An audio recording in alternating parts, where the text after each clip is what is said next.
think we're doing this. I don't know if we're live. Let's check. Sorry for the late start. Hello? Trying to make sure I'm not getting any weird stuff in the background.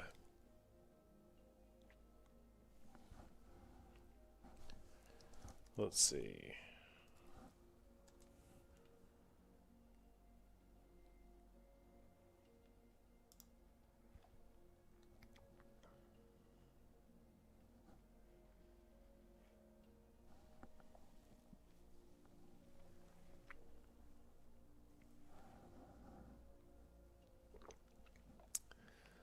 I don't know if I'm up or not. Looks like I'm... Can you guys hear this, or is my audio coming in really weird? Hello? Ha? Ha? Ha?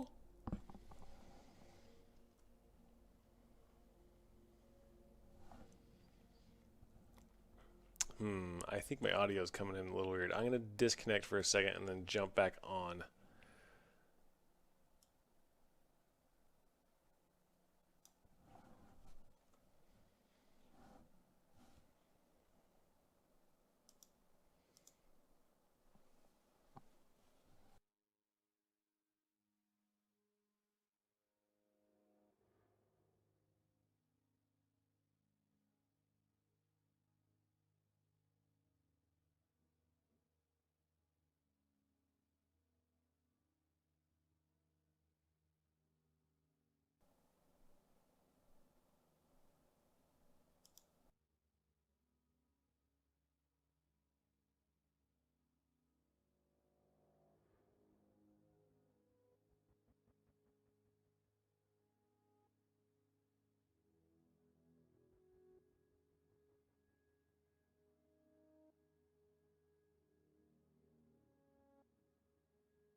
Hello, hello, hello. Okay, let's try this now. Hello, hello, hello. I'm still streaming all of this. Oh hell. Sorry guys.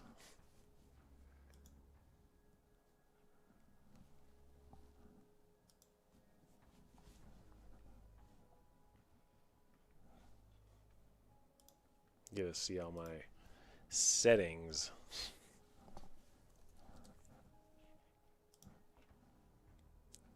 Okay, do I sound like a robot anymore? Feel like was sounding a bit like a robot. I installed this voice manipulator to do some funky videos and stuff. And apparently it runs in the background of what I'm doing. Um, so I'm gonna try. If you guys are you guys hearing like an echoey thing? Let's just make sure I'm not. To me, I'm hearing like an echo. Oh, do you guys hear that, or is that just me?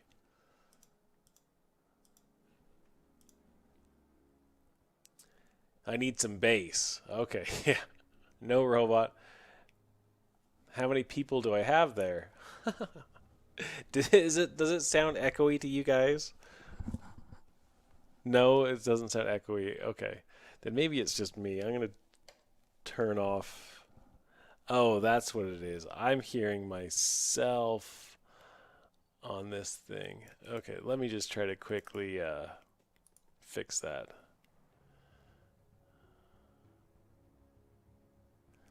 Uh,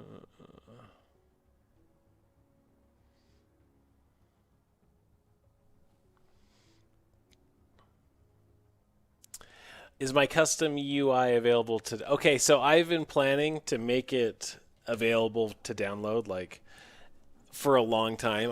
I've been so busy these last 2 weeks between like doing expos and family events and all this stuff. But I'm gonna have that up like really really soon.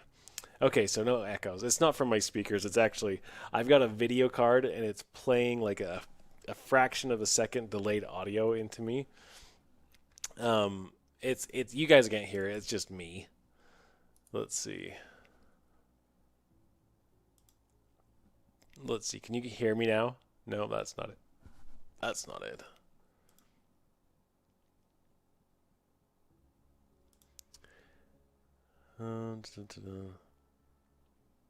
Anyways, we're not going to worry about it. How Lucia, how's it going? Hi. So yeah, I'm planning on making so the things I'm going to be doing, I'm going to throw them on my Gumroad just for a free download as my UI, like my current UI that I'm using, and the brushes and all the all the stuff that I teach with. I'm going to just put that out there for free, so people can get that and start using that. So I started drawing around today, and I was in the coffee shop this morning, the local caffeteria, and I saw this gal come in and she picked up her coffee, and I was like, oh my gosh, she's so fall. And I was wondering, maybe I just see how far I can get with that, starting with this base mesh that I've already had made. Oh yes, great. So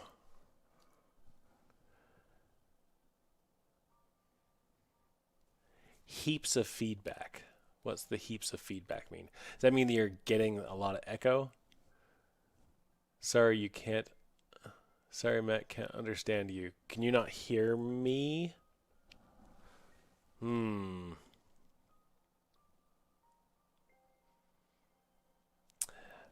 Really, you're doing it all on a Wacom Studio Pro. Nice. That's awesome. I just ordered my Wacom Mobile Studio Pro this week, so it should be here next week. I'm so excited to be able to just like take ZBrush with me anywhere I go.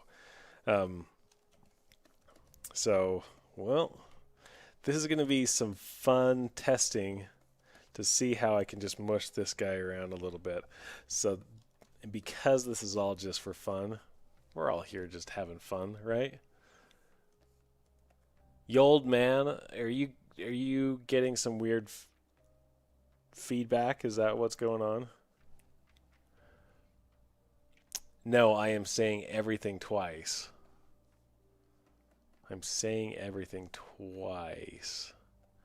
I guess when I repeat myself, I am saying everything twice. Is anyone else getting like double audio?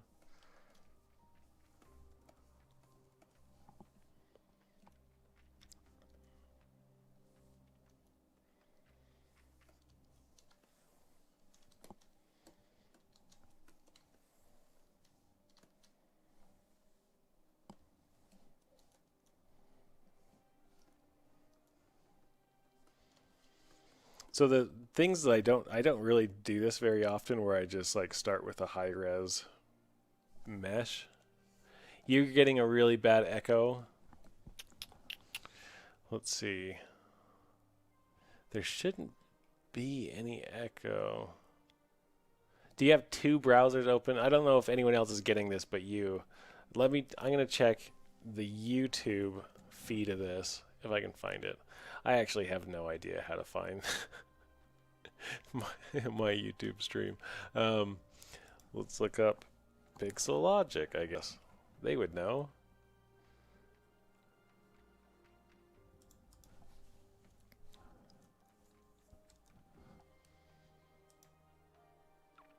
Hey, that's me. It's live now. Okay. Oh. You can hear it. So I think everyone... Yeah, it looks like everyone's hearing it fine. So I don't know what... Maybe try to refresh your browser, you old man. No double audio there.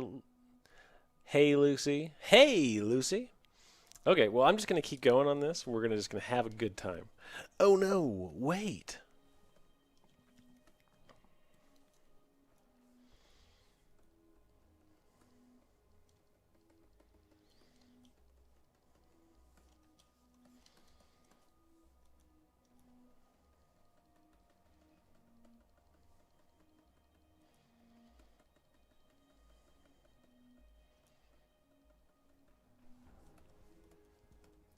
How's it going, Darlin? Darlon? I don't know how to say. I'm really bad with names and reading, and that's why I'm an artist. So if I butcher your guys' names, I apologize. It's not on purpose. It's because I'm dyslexic, which is not a lie, actually. Fun fact, fun Redbeard fact.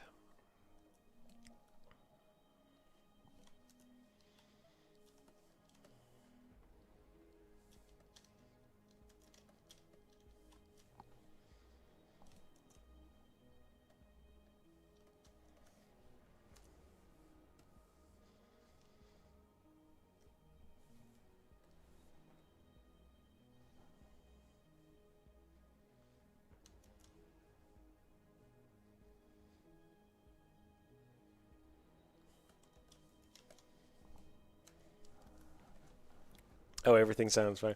Ah, well, I'm glad it wasn't. I thought it would have been on my end, to be honest, because I've just been experiencing some technical difficulties. It's a little reason why I'm starting kind of late today.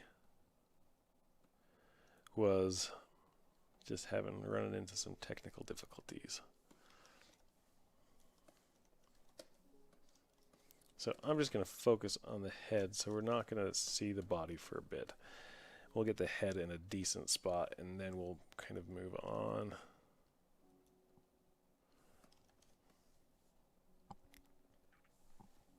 And I'm going to do this wonderful thing where I'm deleting. Oh, there is no high subdivision. Great.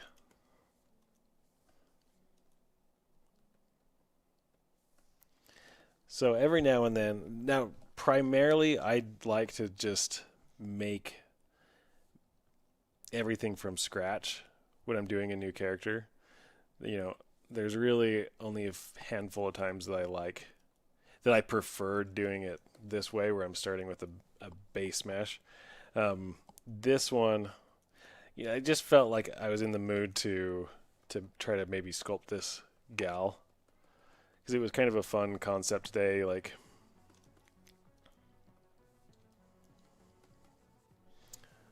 Let's do this.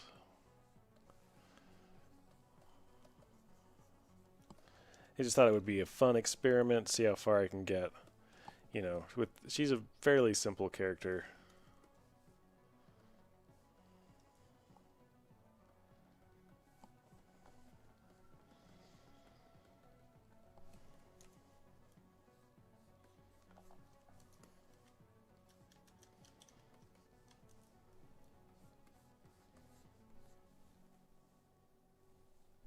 But I'm very excited. I'll be streaming until 11:30. I'm streaming for 3 hours tonight.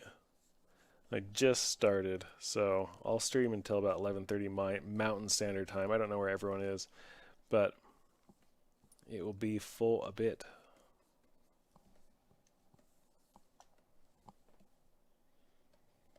But I'm very back to the Wacom Mobile Studio Pro. I'm so excited. I've been waiting. I've almost purchased it several times over, the couple of years that they've had it. Just because I've seen how much I love working on my iPad, and like how much I've progressed as a 2D artist because I have, my digital sketchbook with me all the time. And it's just a little bit easier than my other sketchbook. Now this is going to look real funky for a while. So did I storm Area 51? I wish. As soon as I heard that it would turn into a music festival, I kind of was like, oh man, this is all talk. It was all talk to begin with, let's be honest. We got to get them aliens out. We want to know the answers. That that was the Area 51 thing was like one of the funniest things to happen in this year, I think, just because it was so dumb.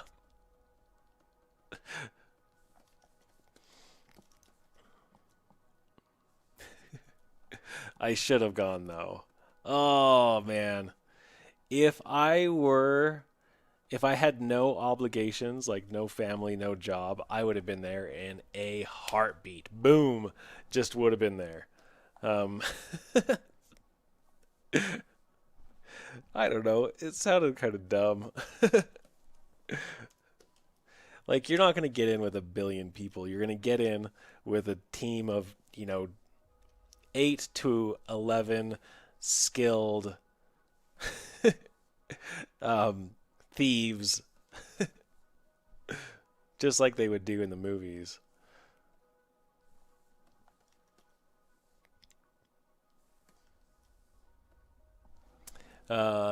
Climate protest. Yeah, that was a good one. I like the climate protest. I think I'm missing some questions or some comments. Oh, nice. You'll be able to stay to the end. Aliens must have been. I think the aliens were disappointed for sure.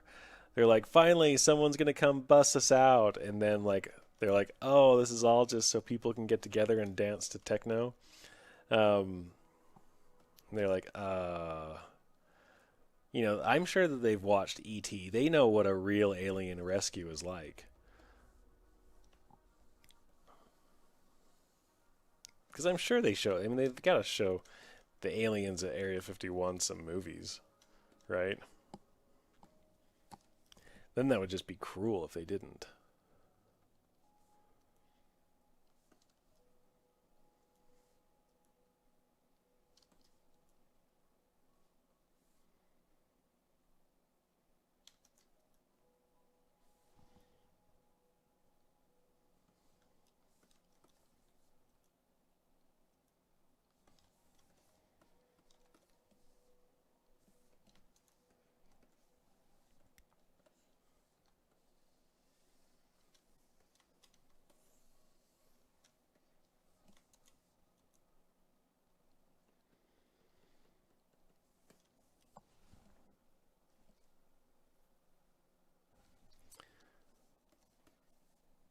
I've got a friend texting me telling me that I've made a horrible decision about the Mobile Studio Pro as he's got its iPad connected to his MacBook.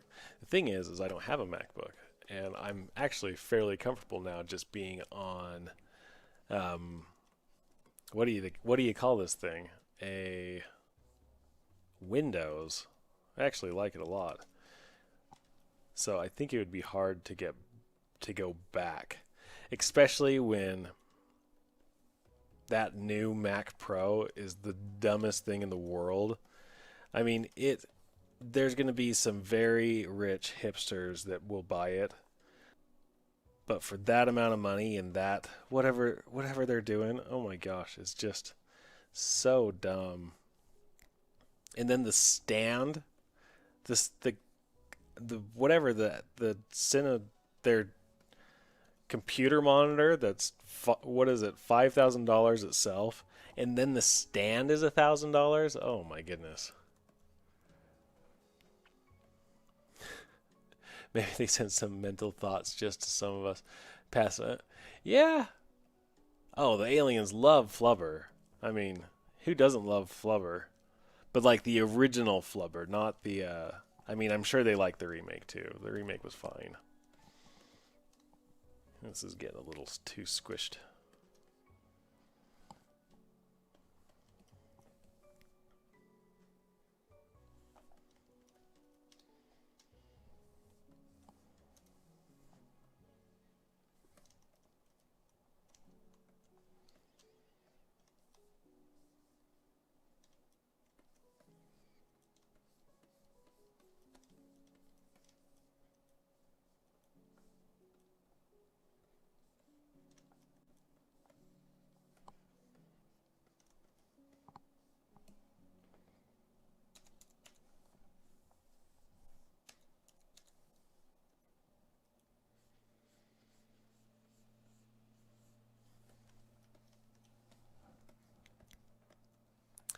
the the one that why would they do a $1,000 stand?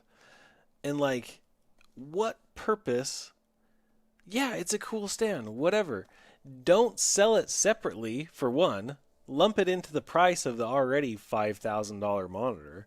And two, don't sell it separately for $1,000. I don't know.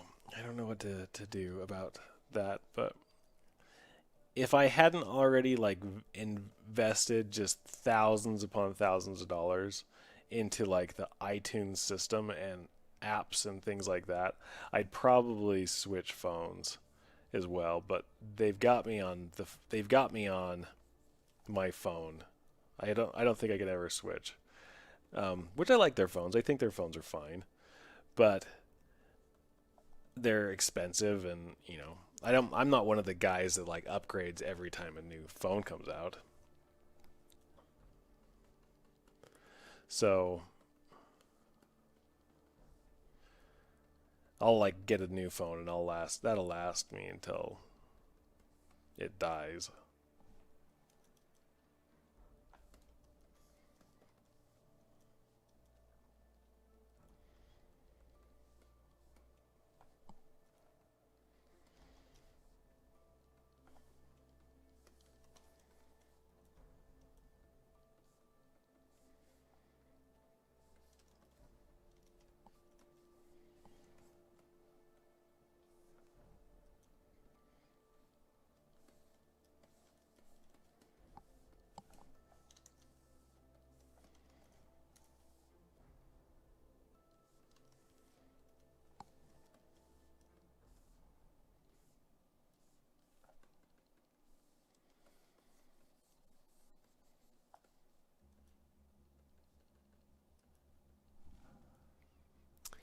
I didn't get the Surface Pro then. Okay, let's see. So what's the can't live without it feature of this Wacom tablet you speak of? So the can't live without, the thing is I can live without it. The nice, this is like a nicety. It's the benefit of I've lived my life in a very it's I would say that I have kind of a busy schedule. I have four boys. I've got a lovely wife. I have you know I have things that need my attention, and I have noticed that it is very difficult for me to sit down at my computer in my studio away from everyone and spend fun time sculpting where I can just like sit and sculpt around and kind of do what I want. Um, but I feel so, one, it's nice to be isolated, but two, wouldn't it be nice if I could sit down, in the living room and hang out with the family and just sculpt around a little bit, or um, just go to the coffee shop, because one of the things I do all the time now is I go to the coffee shop before work for 30 minutes to an hour, depending on how much time I have, and then I will draw, and I'll people like, this is a character, this is a lady who came in today and picked up a cup of coffee. She was probably in the coffee shop for a total of like 2 minutes, but I had like mental note her hat, her dress, her hair, and like she was things that I was like, okay, I could make a character off of that.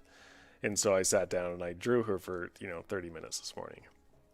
So the idea is like, okay, well, what if I create a series of tools that will help speed up some of my character design workflow for speed sculpt in a live environment? And so I've developed a couple, some tools that I'm still playing around with that are going to be doing that.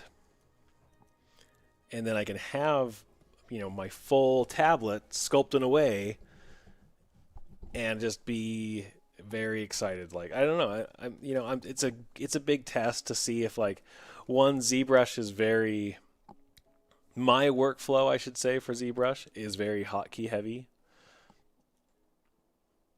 So it'll be interesting to see if it can translate well to a kind of a mobile platform, the way that I want it to be, the way that I would say that Procreate does. Like I feel completely at home sketching. It feels really natural. There's not a lot of thinking, and I'm just, I'm not trying to fight a program. That was one of my problems with the Surface, because I had the what do you call that? The Microsoft Surface 3 years ago, and it was really cool. I loved it for Photoshop. It was really nice, and when it worked beautifully. Like, I had very little complaints about that aspect of it. But when it didn't work, it bugged me. That was the biggest problem, and that was my number one thing, is that I had to have the Wacom tech. I had to have a good pen experience. I don't think that there is a better stylus than the Apple Pencil, whatever they call it. I love that thing. It feels really natural.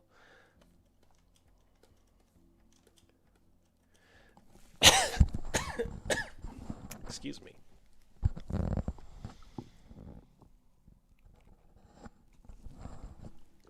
What do I think of the Huion display? I think that from what I've heard, I've never tried them. From what I've heard, people really like them, and my only concern is some of the resolution isn't great, and the tablet sensitivity is, I would never, I don't know, I can't say one way or the other. Like, I can't really comment on how they compare, because I've never tried. But I think it's really nice to have more tablets in the market, for sure.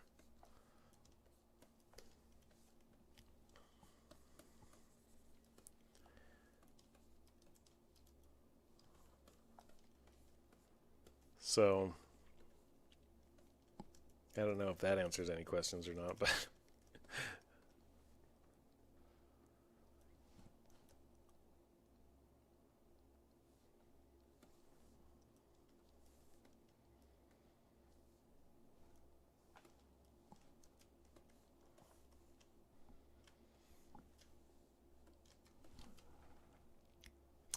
do I use shortcuts in apps such as ZBrush?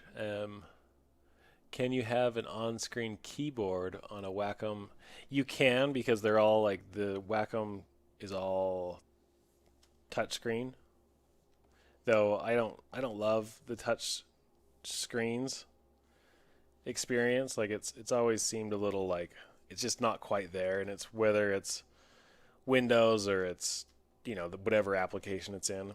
I haven't had a great touch experience, so normally I turn off touchscreen.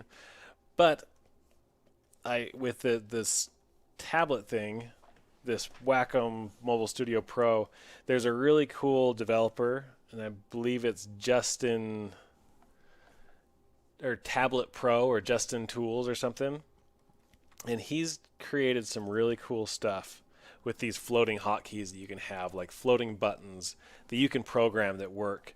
And I've seen him use ZBrush in it to do a lot of cool stuff, and I'm like, okay, well, I can do that, because that's how I set up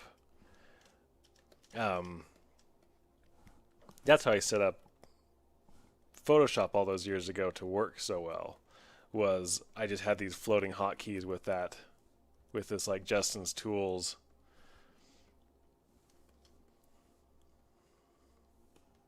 This is gonna get real horky real quick, so forgive.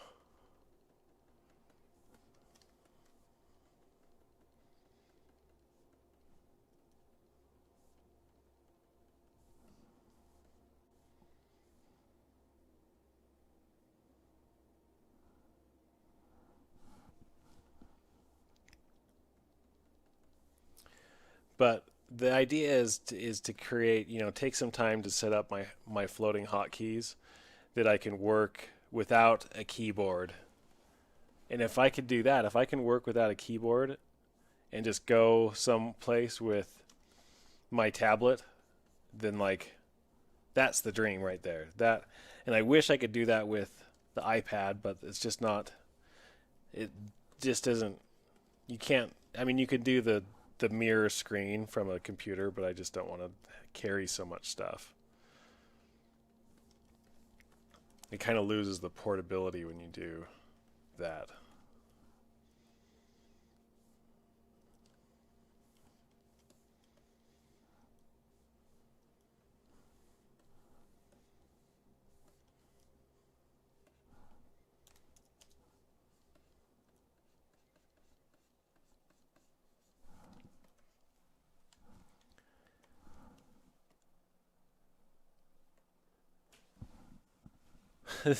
The dream is thought-based commands. Yes, mask, unmask, in my head. I am very excited, segue, for the ZBrush Summit this week, though. That's going to be very exciting. I'm not going to be there, but I will be watching all the presentations from my computer.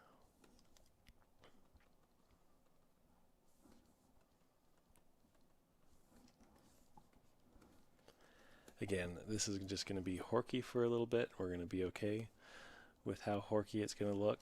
We're just going to be okay with it, right? Quick question: how do I access ZModeler to make a base platform? This is immediately relevant. How do you make a ZModeler to make a base platform? Like a base, like just a simple base. What I would do is I would append just a new anything, like a new sphere, go to initialize, do a cylinder Y up. So I have this, like this will be my base. I'll squish this down to, this is, I'm guessing, kind of a simple base, like a pedestal. And then I would just do some simple things like maybe bevel. Oops. Do a bevel, maybe do an insert a little thing, and do a polyloop, extrude QMesh with polyloop and pull things out just a little bit, and then tap to repeat that. So now I have like kind of a tiered base, but depending on how detailed you want to go, I would just do something simple like this. And then, maybe do insert some edge loops so it holds the form a little bit. And this is how I would make a simple pedestal base. Ta-da! A tiered, two-tiered. Yeah, just something like that where I would just kind of extrude and pull in and start with a simple thing.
So where is ZModeler? You go B, Z, hit the B command, hit Z, and then it will be ZModeler brush. So if you are looking for any brushes, you just hit B, and then the first letter is like if I'm looking for dam standard, I hit D.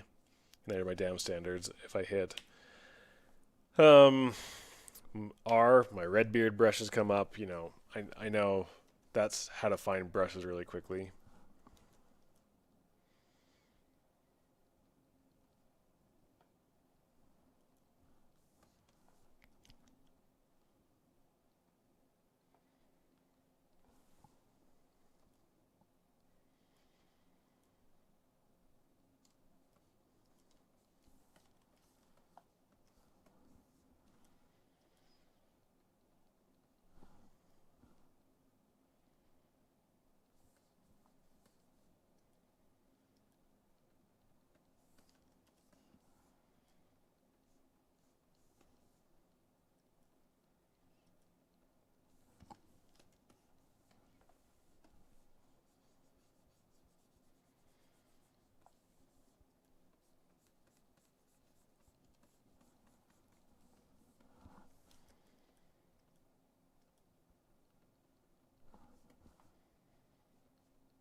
What is the conspiracy theory de jour? That is a great question. The conspiracy. So I watched that documentary on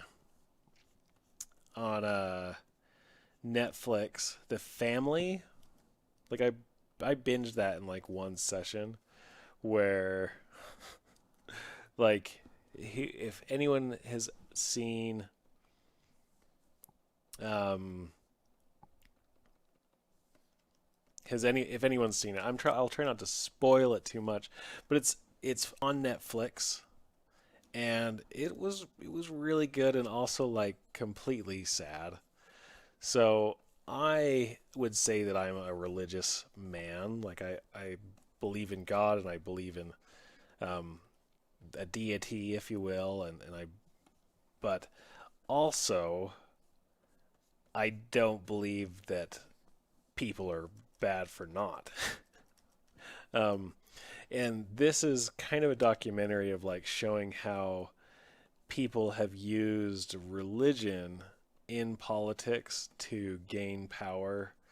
And there's this group called the Family, or well, I can't remember what they're called or whatever, but basically they're just taking they're just using religion as an excuse to do horrible things. And it was pretty depressing. And like, yeah. So I don't know how much. I mean, it's still a conspiracy because they claim to be just a friendly religious cult, but I mean, obviously they've got. I don't know how many have seen Parks and Rec, but they make fun of this religion actually in it as the senator who comes up and he's like, he well, for my birthday I'm just coming out to let you know that I went to the Dominican Republic and I had sex with all these people and in a cave, and it was my birthday and I wanted to do it because I wanted to, but I have no intent to resign. And like that is nearly a direct quote from what one of these senators did, and they like had believed that it didn't matter what they do basically if they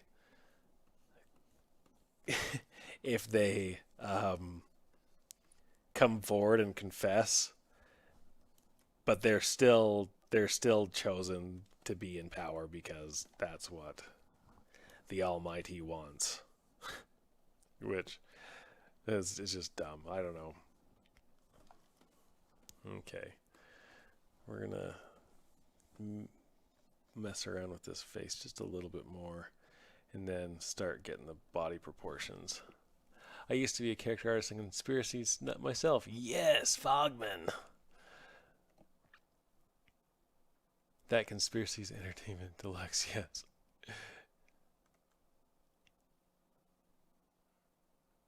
Rewatch the X-Files. I don't know if I haven't seen that much of the X-Files. I watched like a little bit, but I'm sure it's all great. How could it not be?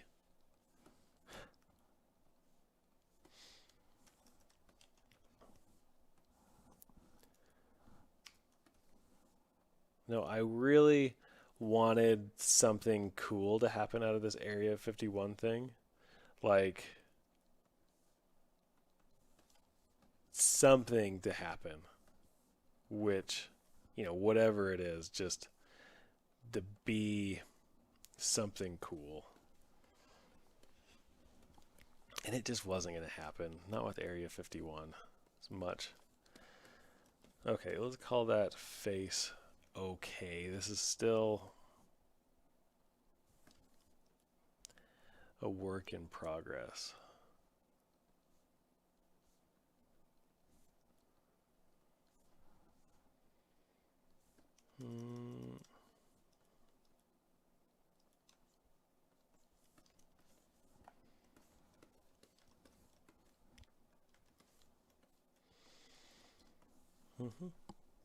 Blah, blah, blah.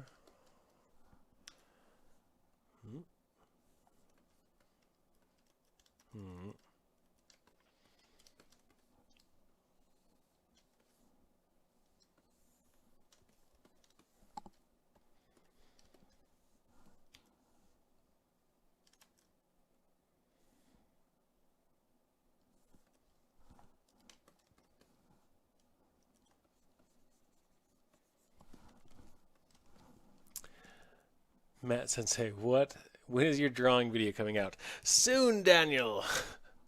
I am actually in the process of making the first 2D Redbeard drawing course, which is fun. Oh, I've got that. This banner, it's in the way. Someone should have said, get your dang banner out of the way. Yeah, I teach Gumroad courses on the side between my full-time gig at the Epic Games, which is right there on this comfy chair. Yeah,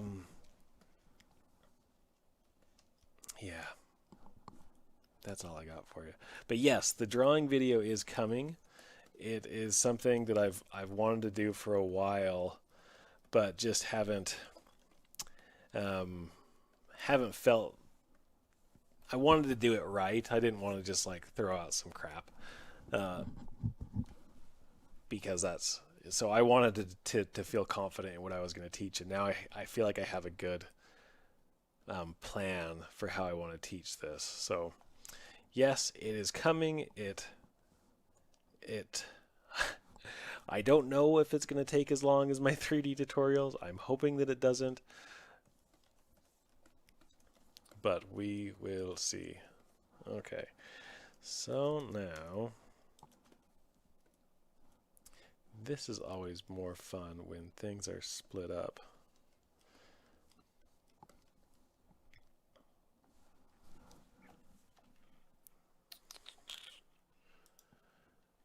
Let's go back to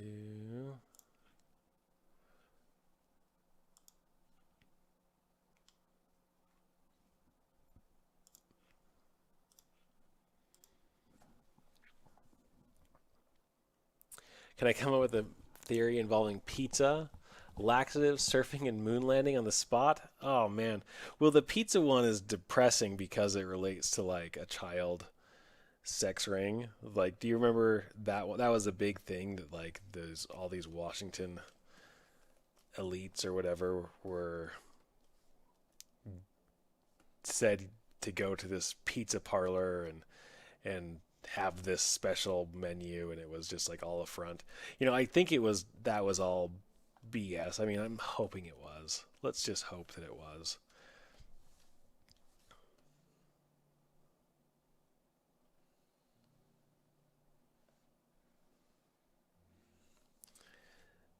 Now the laxatives, I'm sure, is by Big Pharma because they want, to control our poop. Oops.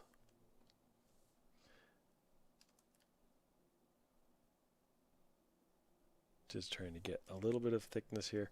Again, this is also going to look pretty wacky for a time.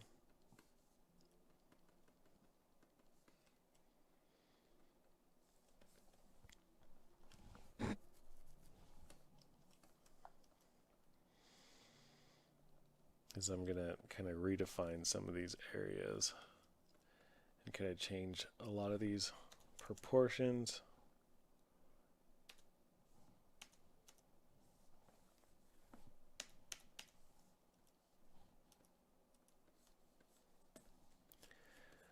But I'm also going to try to be fairly rough with this. Oh, hello. That's exactly what I wanted. A troll. Can I tell you some of the things that I'll be teaching in the course? In the 2D course? Oh, the theory all in one. That's harder. So the things that let's talk about the things I might be teaching in my 2D course. The 2D course will be primarily about gesture and character design. So I'll be talking about basic construction, 2D construction, simple practices. We'll be talking about a lot about gesture, a lot about rhythm and flow. We'll be going over some of like the core character design principles, how to develop a story-driven character.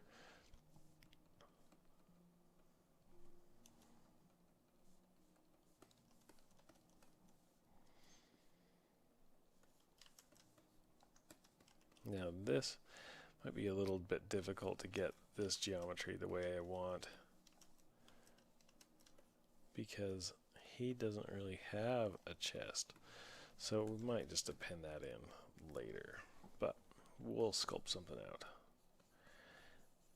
Just for funsies.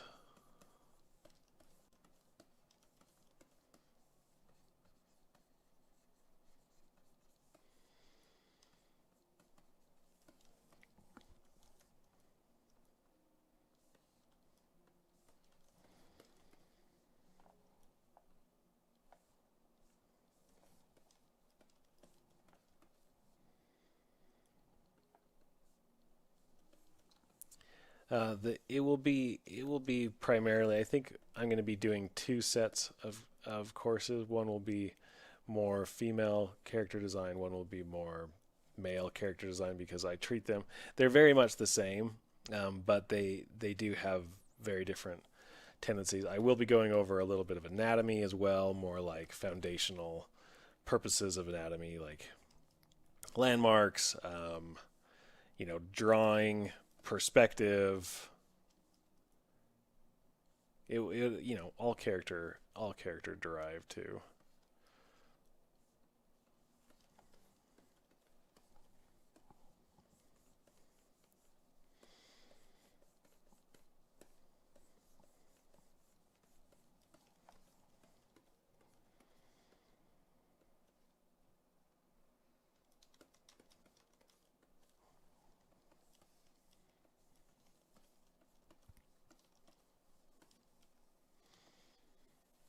Now, we're going to give her a bigger body to match that head.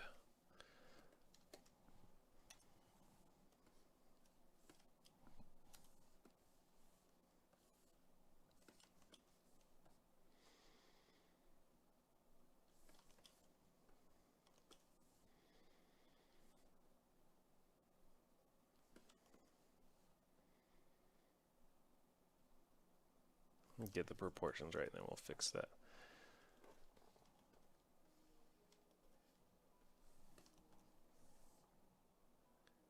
A little closer. Okay.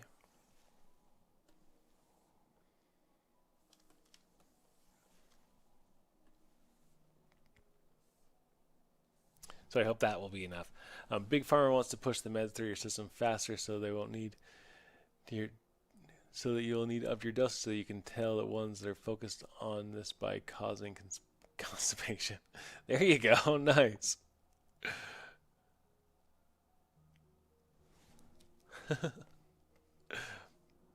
How's it going, Bottle Studios?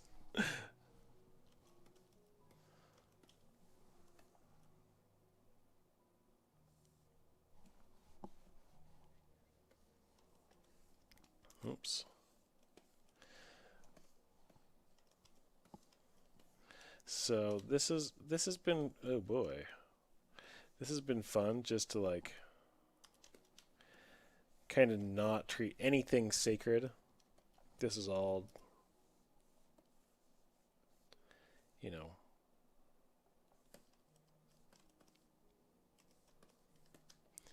this is all just for funsies. So we'll see how far we'll take this.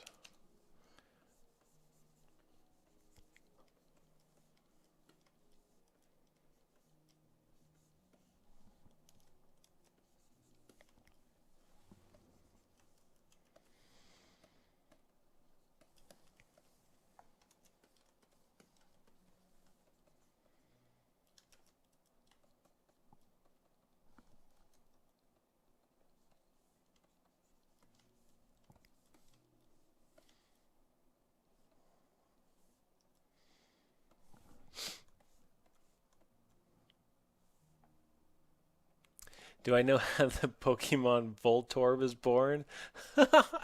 I don't. But fun fact, we were at the book fair tonight with my kids, and that was like the book that they wanted was this giant 800. It was the real life Pokédex in book form. And so we got this book about, I'm sure it tells us how it's a malfunctioning Pokeball. Oh my gosh. I'm going to tell my kids. They're going to be so excited. They're like, Dad knows, Dad knows.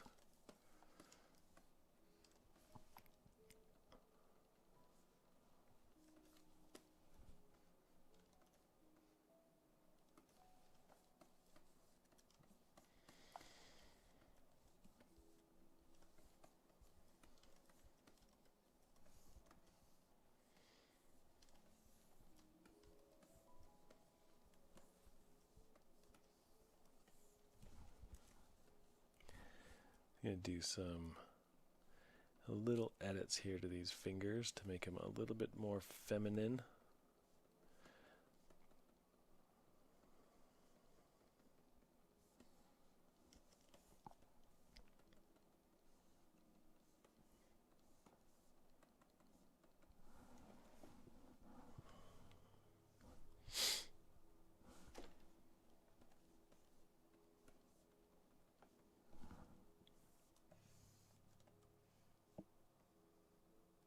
Oh, your oldest started college?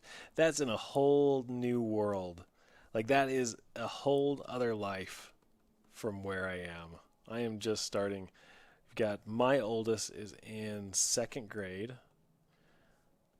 We have another in kindergarten. And then a third who isn't in any school right now. He's 3 years old. And then my youngest just turned one. So that is crazy. It's so funny because we have like our friends that, their kids are they graduated high school and now they're off doing cool things, um, and it's just a whole different world of like weirdness. I mean, I like this stage.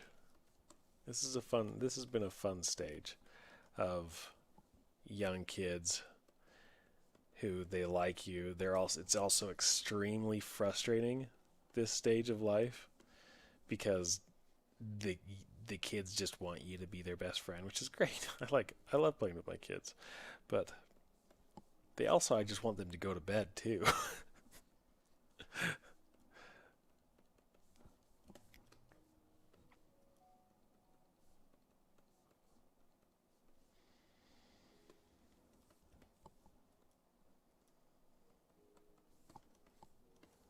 So simple things I'm doing to make these hands a little bit more feminine is tapering them off a little bit more so they're going to be a little bit more pointed. They're not going to be as thick near the ends as well. So like their thickest point will just taper on all the fingers. you know, keep them long if I can. And then I'll probably make the size, because the size of the hands are pretty big right now, but I actually want to thicken kind of this whole thing up.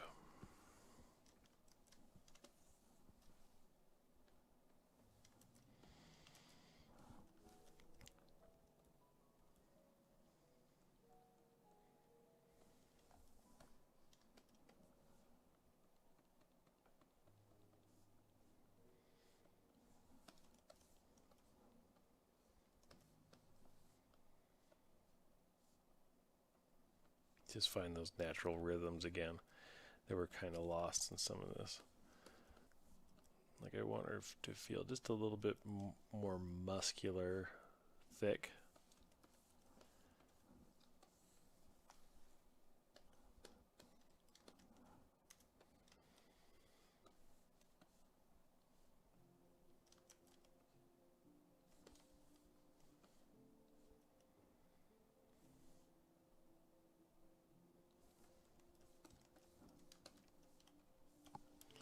Trying to get the proportions right again as well.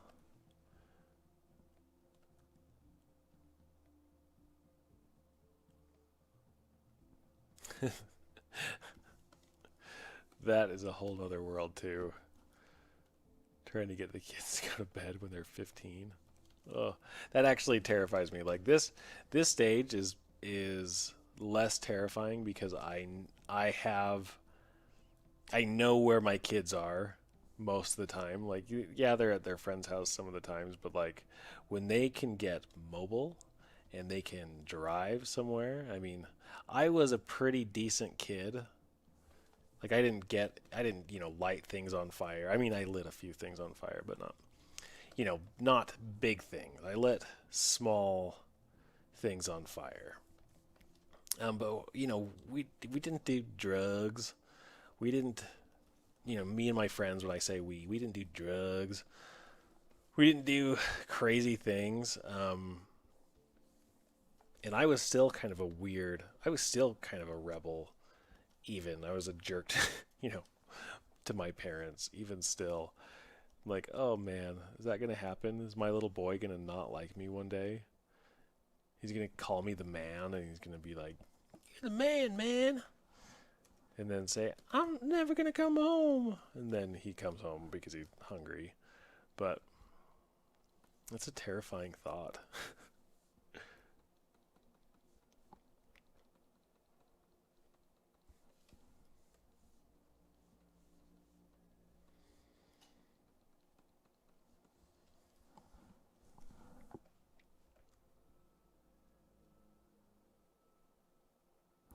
She probably does live in a Starbucks addiction. No, don't worry. We're still working out the proportions. This is all still very rough. We're just trying to get some shapes where they should be, and then we'll go back and refine where things are like.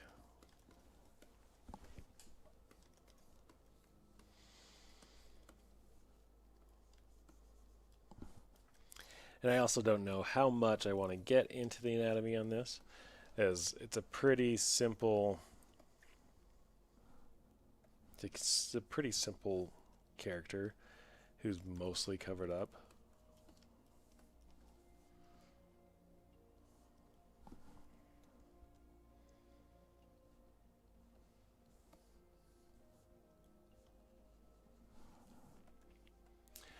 How fast can I realistically expect to learn how to sculpt anatomy? I'll tell you when I'm done learning how to do it. I think it is a good thing to learn anatomy. I think it's a dangerous thing to think that you'll just know it at one point. I think there's a very few handful of artists that just know it at this point, but art is a learning. You're constantly learning, and yeah, you'll have milestones where things will become easier to understand, or you'll have like, oh, you'll understand this relationship or this or that But don't try to rush it. It's not about trying to figure. I mean, it is. You want to figure everything out, but just don't. I think that's how a lot of people will get overwhelmed. Is trying to think they have to know it all as soon as possible. But that's not true.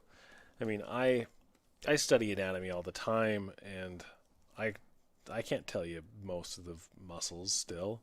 I know shapes and I know forms and I know relationships.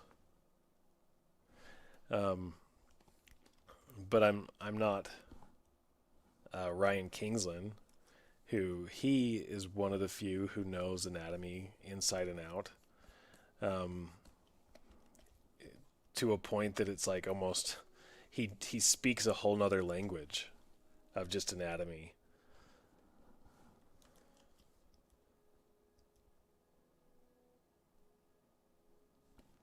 So I would just take it slow. You know, one thing that I tell people to do is to draw or to sculpt a skull over and over. And I think that's kind of the same to like learn anatomy is just start sculpting heads, figure out the facial planes, figure out how things work, how anatomy works.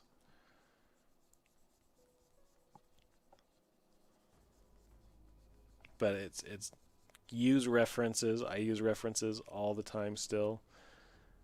It's not bad. It's never a bad thing to have references up.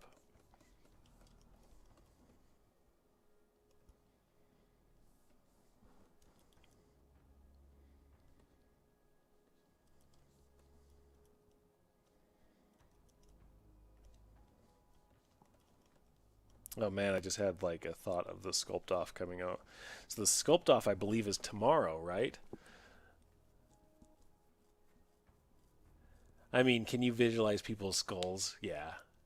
But that's just because I've studied for years and years. But if I don't study, if I don't keep studying, then I forget.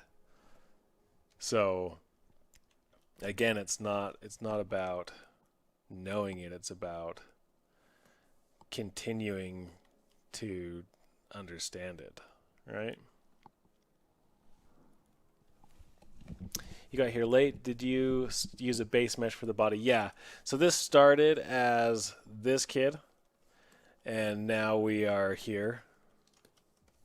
And this is mainly because I sketched this gal this morning at for my morning warm up, and I thought, hey, that might be fun to do in the stream today. So instead of doing a full block in, I'm just like, well, what if I just started from another base mesh that I had, and I just grabbed the latest one that I used, or the latest one that I made, just to see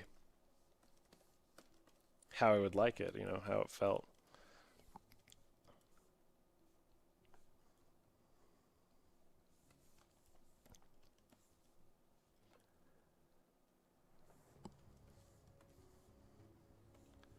Like those knees are way too low, I feel like.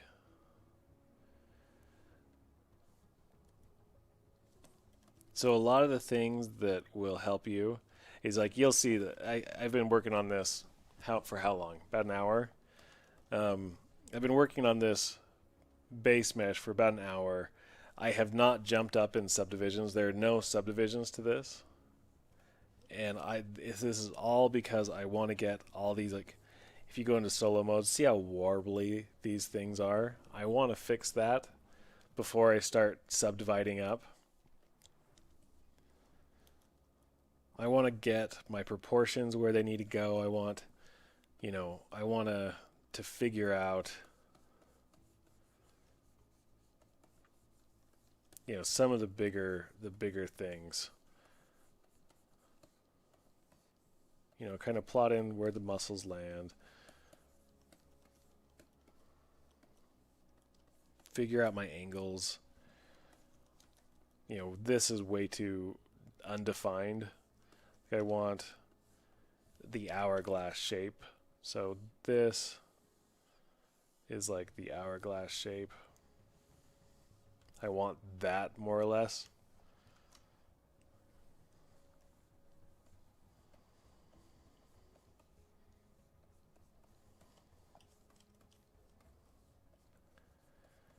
And then I can slowly start kind of defining some areas. Like I'll start defining, you know, where the rib cage would go.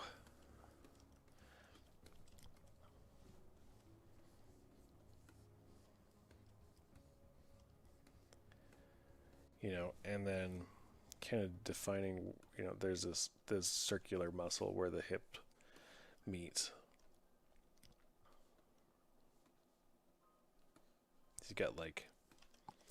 You've got your pelvic bone in here that's like shaped more or less like that.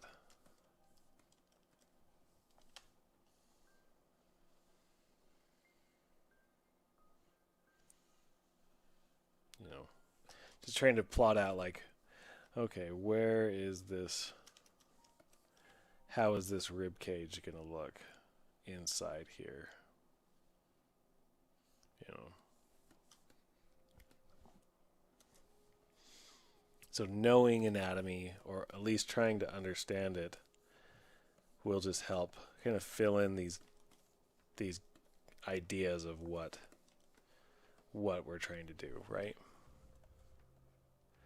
Good anatomy is about pushing the undershapes over the silhouette. Yeah, I mean there's a lot of things to good anatomy. One is understanding it to the point that you can recognize when something is off, and how to define multiple groups of muscles in very few shapes. Because, like, as you said, you know, you're not trying to sculpt every muscle unless he's, you know, a bodybuilder with 1% fat, you know, or superheroes. You're just trying to define, okay, what does this muscle look like? How is this what is this relationship to this, you know?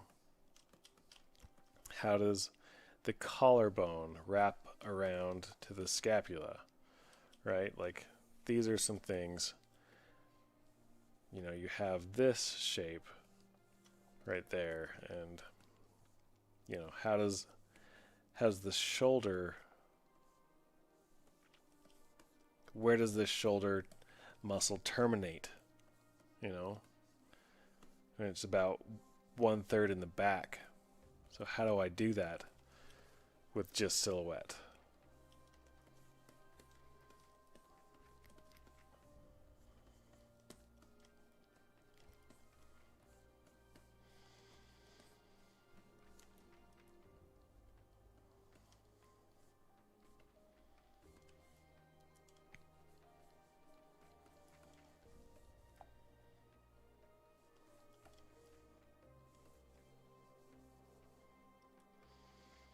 You know, where are the angles and the peaks? Because there's actually, you know, angles throughout these muscle groups. Like, you've got a low peak, a high peak, a low peak, a high peak, and then I think it kind of zigzags up like that. But it's the same in the arm too, where you have high peaks. They go, let's see, it goes this way to here to there and up. So you have these peaks that you're trying to define, these angles that are going to help lead the eye.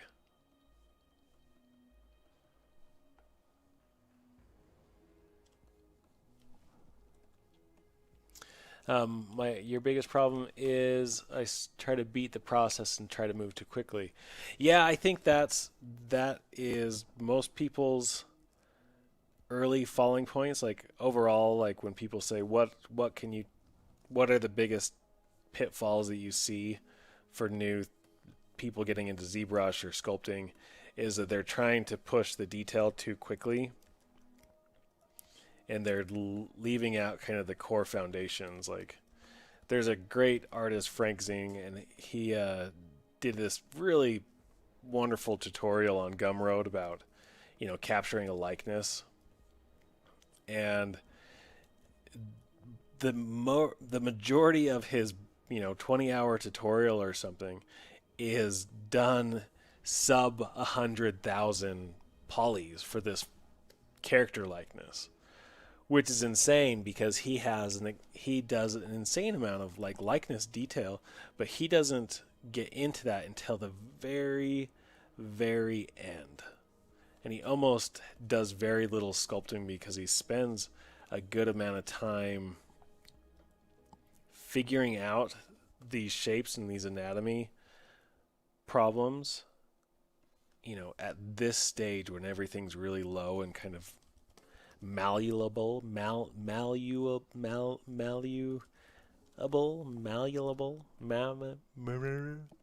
where you can mush it around. Hairy mandibles. Oh, thanks, man. Thank you so much. You should print something awesome and then send me a picture of it. I want to see what you're making from it.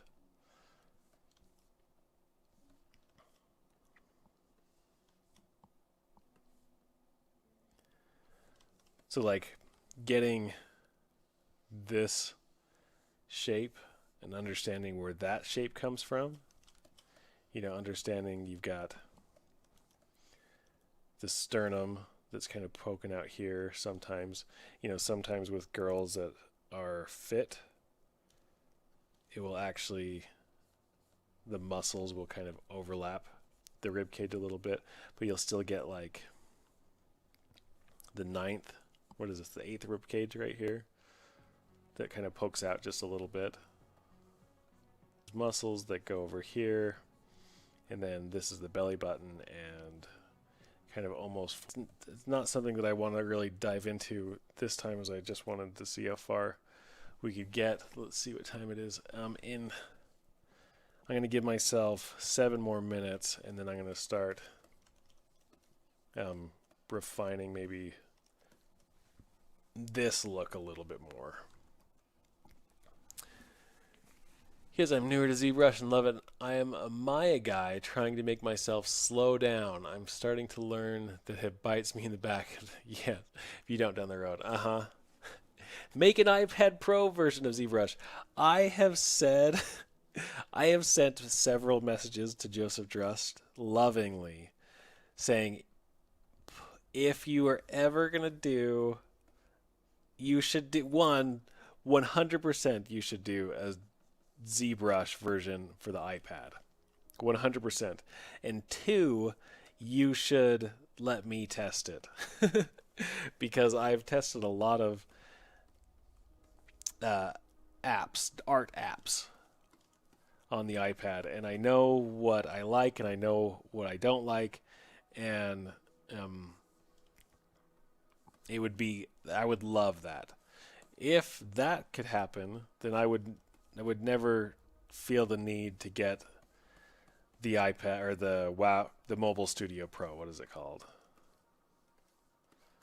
But, well, come Monday, I'll see if it's as amazingness as I want it to be.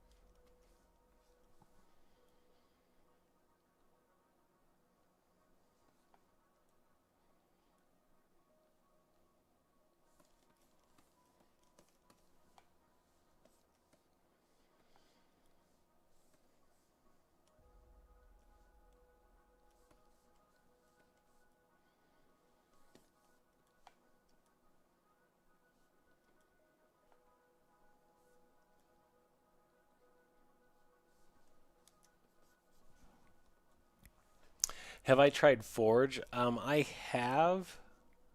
I think I'm missing a question. They should do a ZSphere app so you block in. That would be cool, actually. Just have it a ZSphere app would be pretty cool.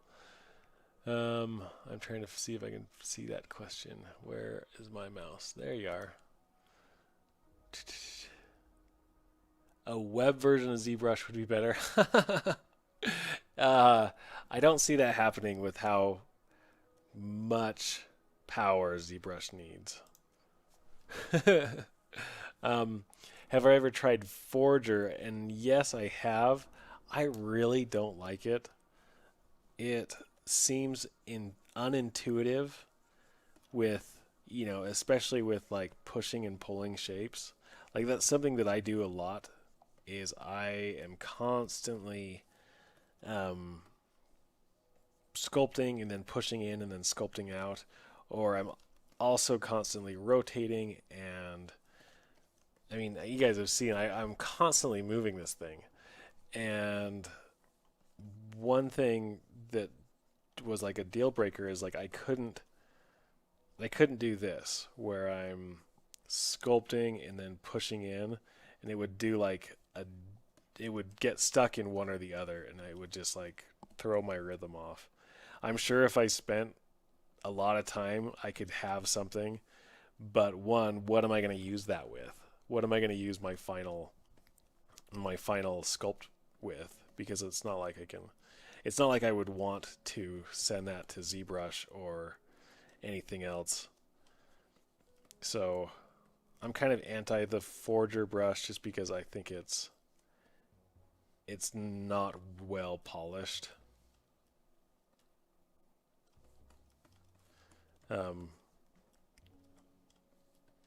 But I also just like my ZBrush, so I'm fairly biased that way.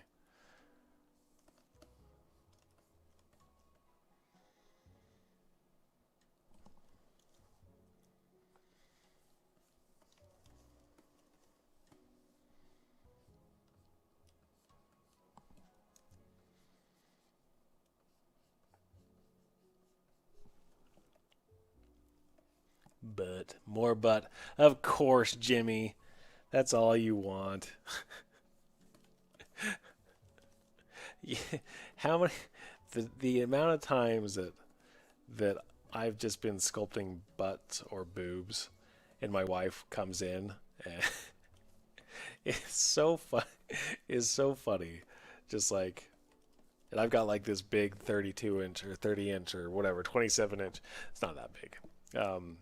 Cintiq, and it's just large and in charge. So we all have a good laugh.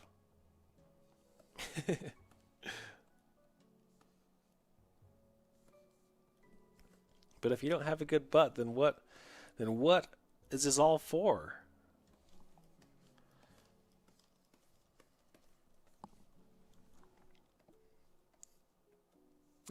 Yeah, it's pretty hilarious. What is this?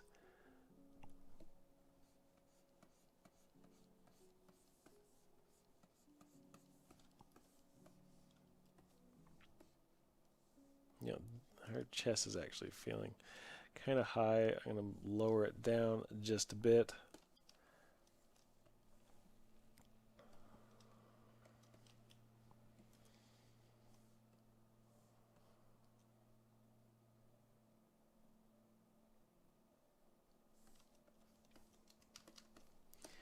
Feels like more in the right spot.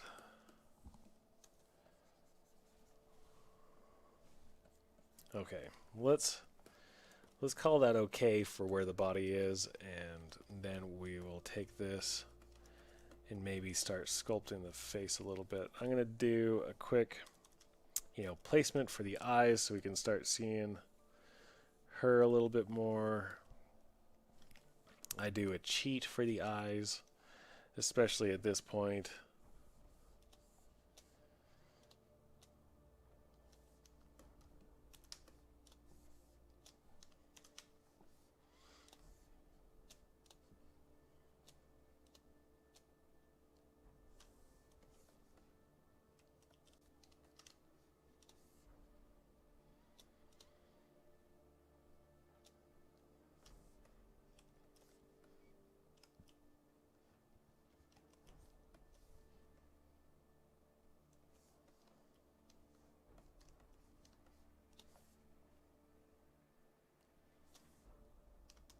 Trying to make her not feel cross-eyed, but her eyes are pretty open, so she might just look like a little surprised for a while. Let's see here. No, that's not. That's gonna make it look worse.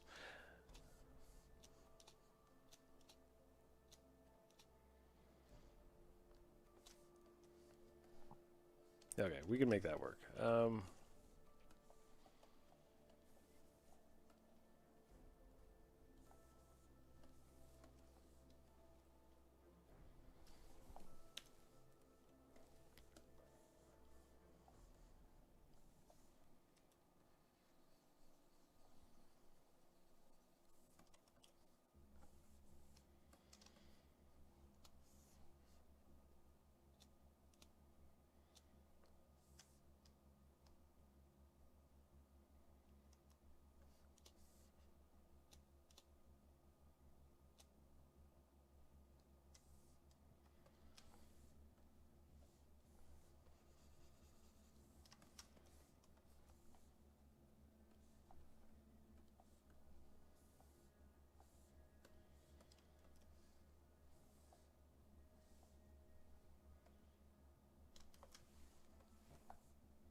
And there's my cheat for the eyes. Huzzah! Um, Jimmy, you're that. I mean, that's so funny though, because like that happens all like I've have a bunch of references up, or I'm like the moment that I'm detailing out anything is when um it's when the wife comes in or the girlfriend. But I think that's so funny.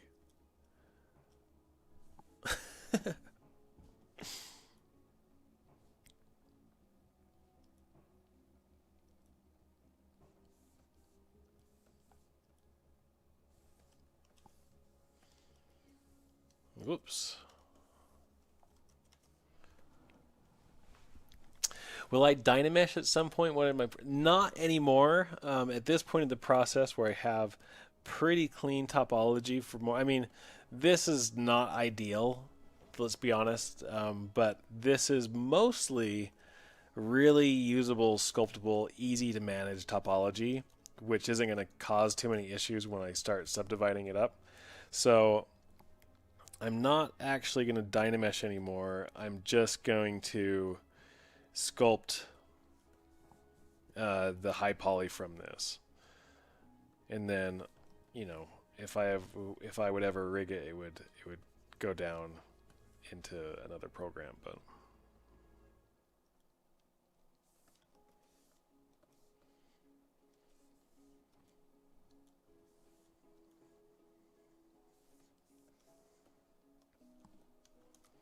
and I just subdivided up for the first time.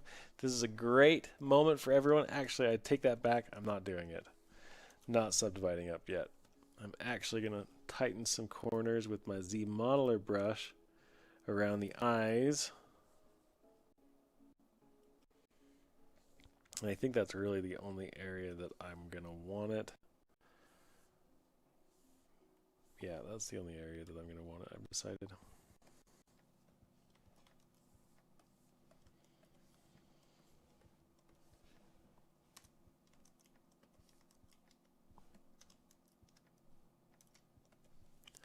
But now I can go in and easily kind of sculpt some of this detail back that I lost with this subdivision.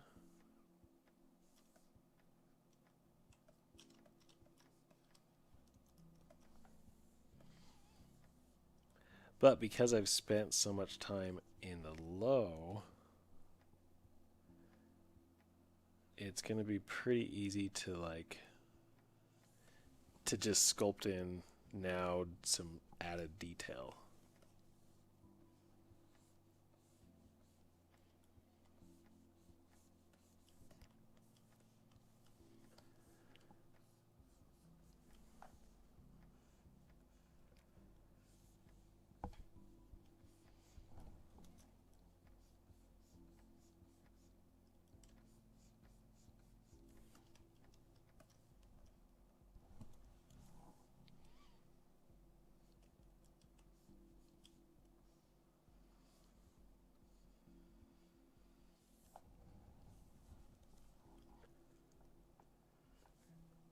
some of the things that get lost or horked along the way is just mainly the nose.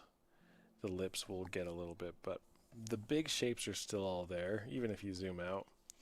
Like, it doesn't require a ton of sculpting after this. Hey, good to see you too. This is all recorded. Come back and watch it again. But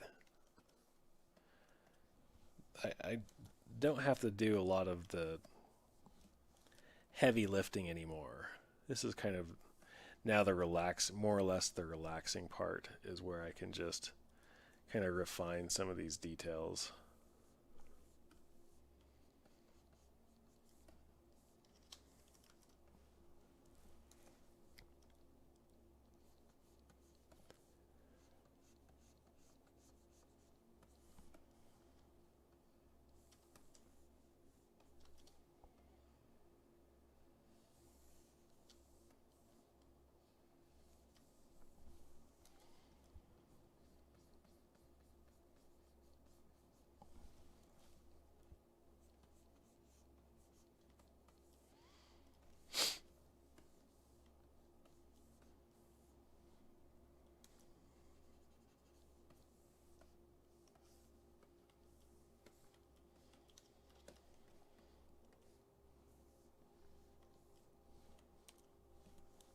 And then if I ever do like big things, like I'm gonna make her nose just a teeny bit smaller.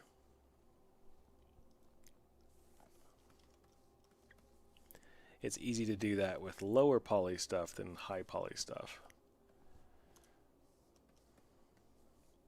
And I'm sculpting this all in asymmetry at the moment because I want to get, I'll do this little bit of a pose like once I've kind of figured out the big parts.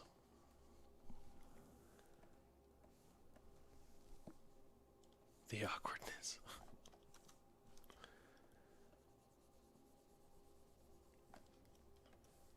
But this, this base mesh that I made was all in ZBrush. I haven't used anything else.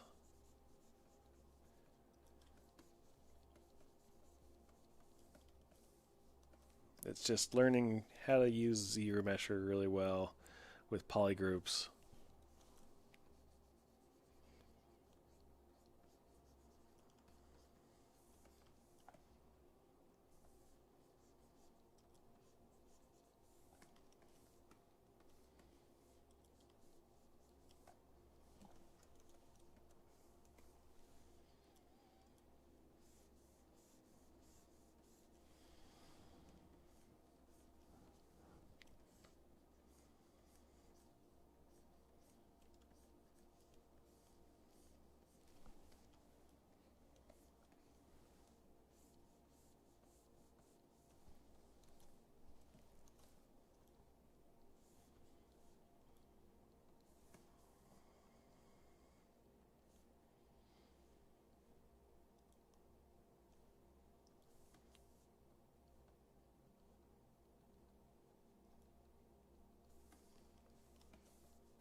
Oh, I should actually just like physically save this. I don't think I've done a save this entire time. Fall Girl 01. I am the worst. Don't be like me. Actually, I just rely so much on ZBrush's like autosave stuff. It's so nice. It saved my butt so many times. Like, I don't think any, whoops. I don't think any program is perfect. You know, everything has its bugs, but I do enjoy the safety features that Pixelogic has put into their software.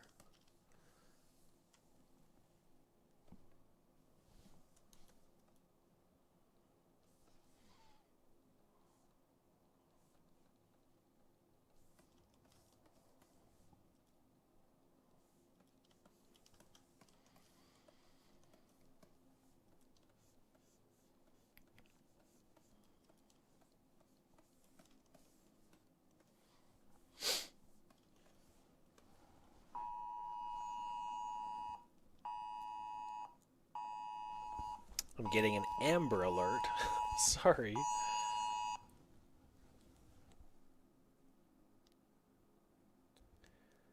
Gray Toyota. Okay. That's fun. Jeez.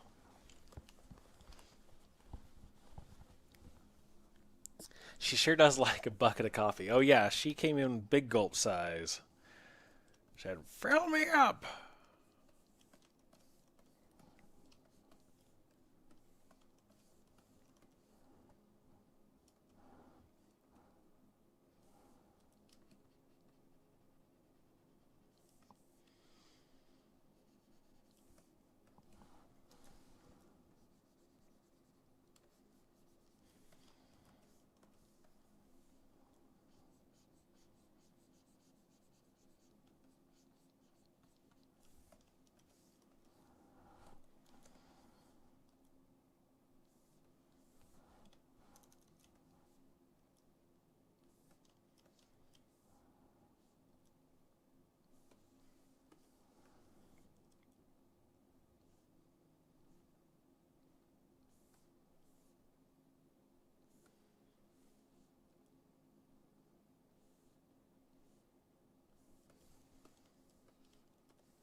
There's really no reason for me to sculpt on the ears, but I'm doing it out of gumption.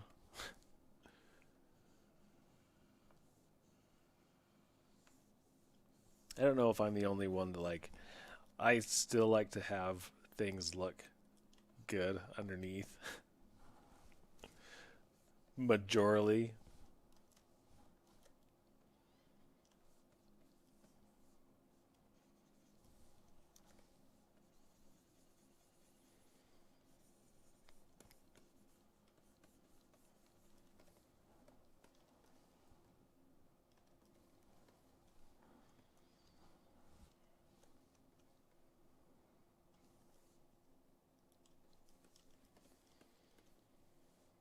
Okay, let's make.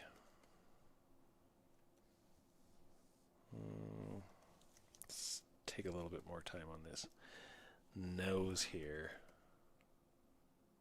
Hey, Jimmy, thanks for stopping by.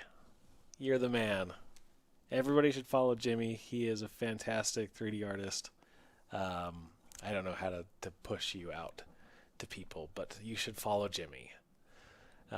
He's awesome.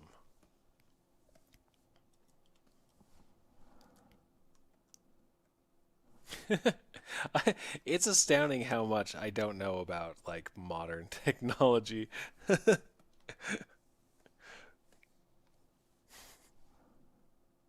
Yeah, well push Jimmy out. Get out of here. Someone promote him for me. Thanks, Jim. We'll see ya.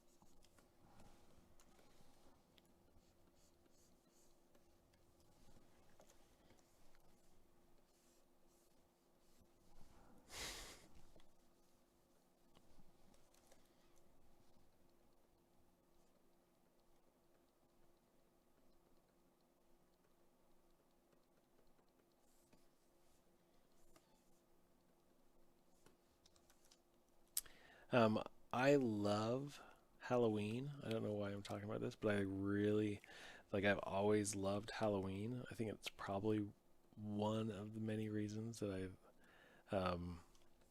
like conspiracies because it feels like I'm just getting trapped in like the Halloween mode a little bit longer. Um, I don't know where I'm going with this, but I really I love Halloween, and that's it. That's all I got for you. But anyways, we moved into this new house last year, last November, um, and I've had big plans on how I want to decorate this house. Uh, Mainly, I want to take a lot of. I have a bunch of these like fake pumpkins that I'm gonna carve out into different cool faces, and then I'm gonna like make a fake fence, a faux fence, if you will.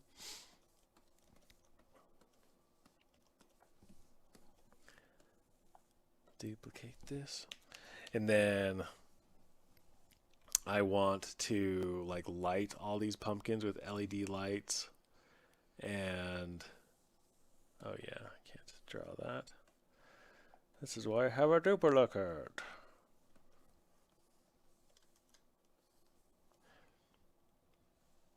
And like had decorate our front porch with these awesome fake pumpkins and just add to it every year. So I think I bought 15 of these fake pumpkins to start with, but eventually I want like 500 fake pumpkins because, yeah, that's all I could ever wish for.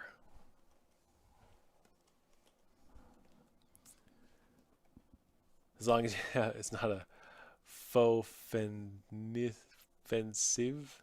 Faux offensive? What?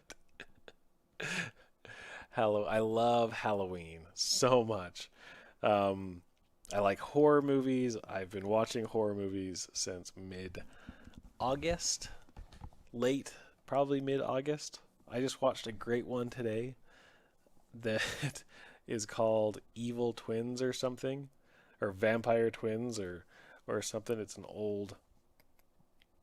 I've got a subscription to what is it called? Shutter. So I watch all these old timey B movie horror movies. Oh, they're so good. And like all the vampire ones are just great for some reason. Like they just really got it. Um Anyways, that's all. I'm just excited about that. I'm also terrified for Inktober. I don't know if there's many people that follow the Inktober circuits. Um but I do a little bit. And man, I every year I say I'm not going to do it. I'm not going to try. And then every year I get sucked in and I'm like, I'm going to do it this year. I'm going to do it every single day for 31 days. And then by day 2, I'm really bummed out and like people are doing these masterpieces or master pie, if you will. And I'm like, how do people have the time to do this and still live?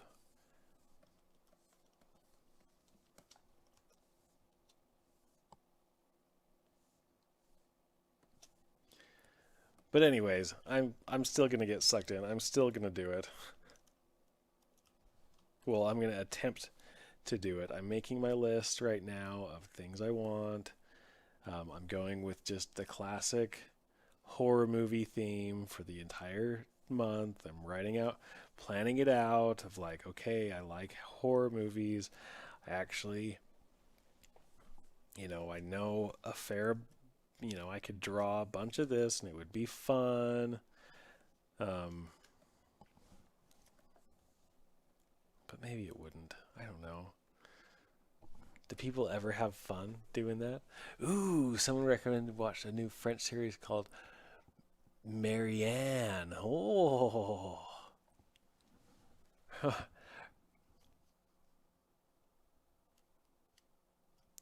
I don't know. I think my neighbors are going to be fine with me decorating a little bit spookily. I mean, they should be at least. We're very nice neighbors, so if we go a little crazy for one season, that's probably okay.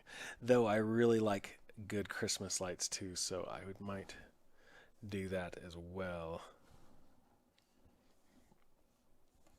Because you can't just not like you can't be one of those people that just I only like Halloween. You can like more than one thing. It's okay.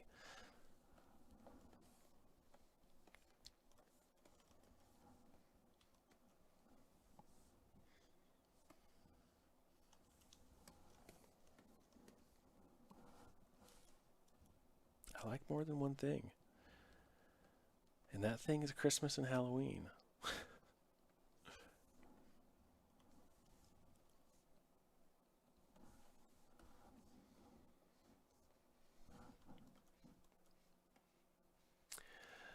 When is submission for Inktober? I don't think there's technically a submission. I mean, this is all like to do if you want to do it type of thing. But I always like doing it. I mean, I always like trying. I've never, let's have an honesty moment. I've never finished in a complete month. You know, I think the furthest I got was 12, which is a really good year. And then my wife is like, okay, when are you going to start being a part of the family?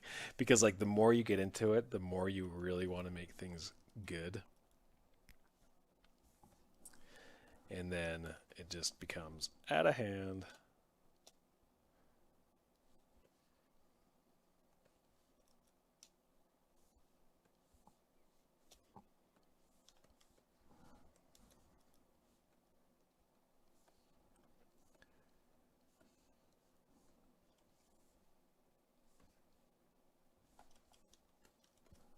So we'll see. I really do like doing it because it's fun. I wish I could get into the Sculptember more, but again, with the process of like, I have to be kind of a shut-in if I'm going to do Sculptember. Plus, I'm doing Sculptember at work. I'm sculpting every day at work.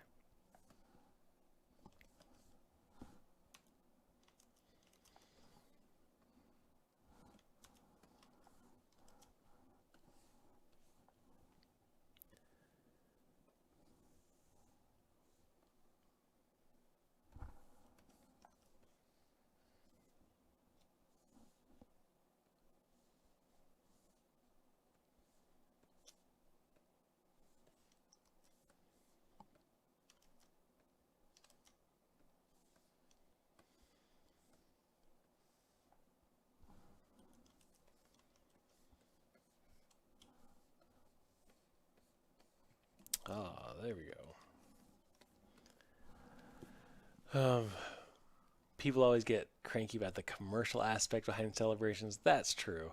But let's just have fun for a second and celebrate commercialism, right? I mean, some commercialism is good, such as new tablets.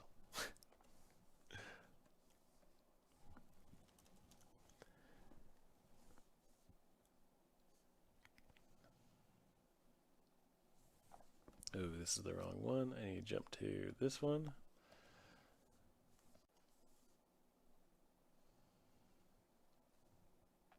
So what I'm doing here, if no one's seen this before, is I am blocking out the eyelashes using the topology brush in ZBrush. So I'm just drawing quads, and then once I'm happy, I tap to accept, and I split unmasked points so they plop in to a new subtool. And then I just kind of position things where they should go and kind of angle things out, you know, make them look a little bit Nice. And it's just a quick way to block in eyelashes, eyebrows, things like that.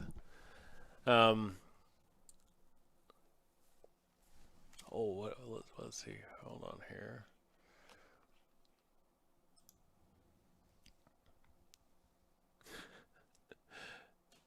Do I do Dragist? Dragist, that sounds great. I didn't know there was a Dragist. You would take a moment for self-promotion there. I should do some more self-promotion. I don't know how to do it very well. I'm surprised global climate change people haven't started a serious mulling over excessive holiday commercialism. It's coming. Who knows, maybe one day we'll be taxed for decorating. I would pay that tax. Even still. There should be a Dragist. The Dragist sounds like it should be a thing. So what are the things? I know of let's see, what is it called? March of Robots, where you draw a robot every day. That one's done by the great DaCosta. Chocolate Soup, if you don't know him. And then there is, let's see, Sculpting, which I don't know if it is really caught on like, some of the other ones. Like Mermaid is one that Tom Bancroft has pioneered, which is, it's fine. I like seeing what people do with Mermaid. This is again another one that I don't participate in, but I enjoy it nonetheless.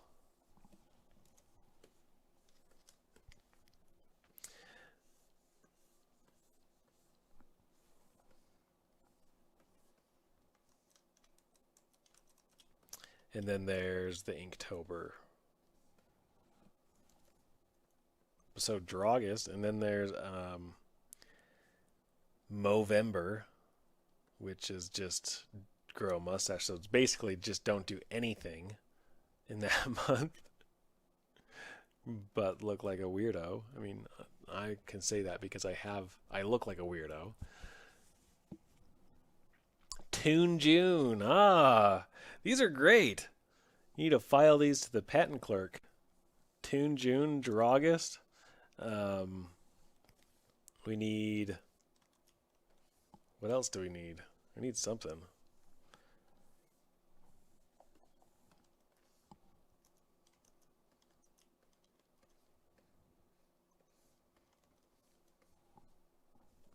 Okay, I'm going to just plop in some eyebrows. And then I think we'll be good to go with her.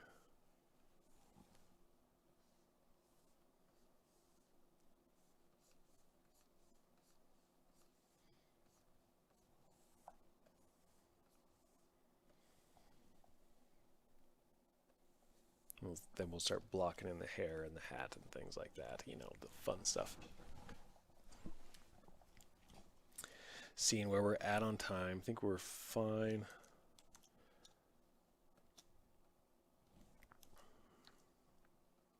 So I've got about another hour left, which we've done a lot in an hour. I think this is or in the 2 hours. What have we done? We've done some stuff.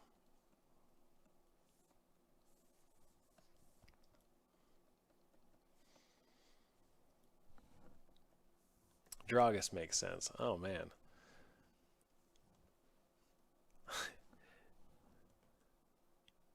Sculpting. I don't know who started Sculpting. Sculpting is like you sculpt every day. Like in ZBrush, like it's the answer to the 3D artist.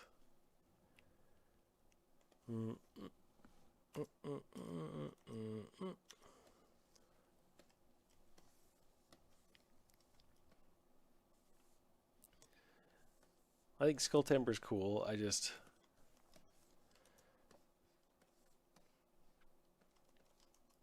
Again, I lose time. One crease all. Insert edges.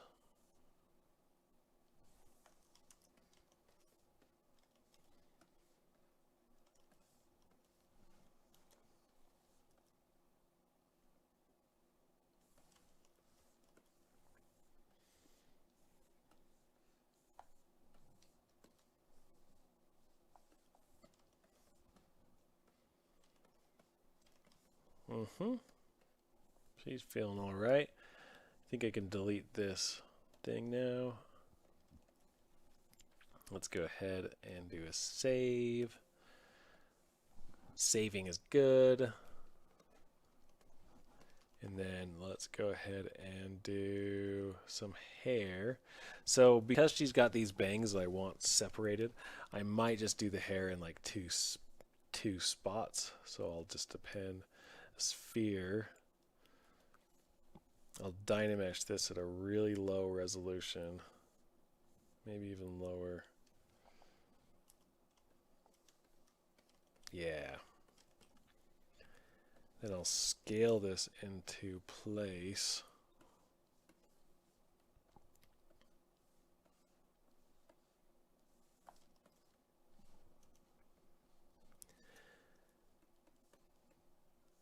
I just kind of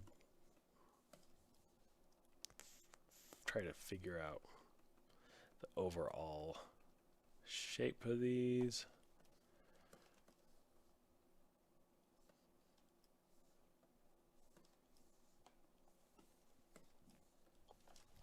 And then just do a clip.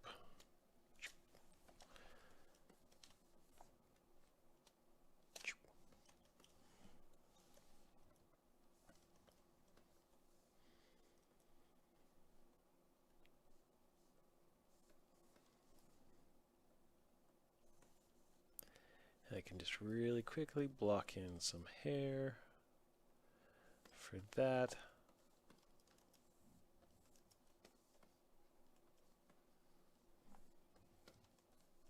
I might just do this at an angle so it looks a little bit better. Yeah, that looks better. And then do the same for the bulk of the hair. Pen another cylinder, scale it.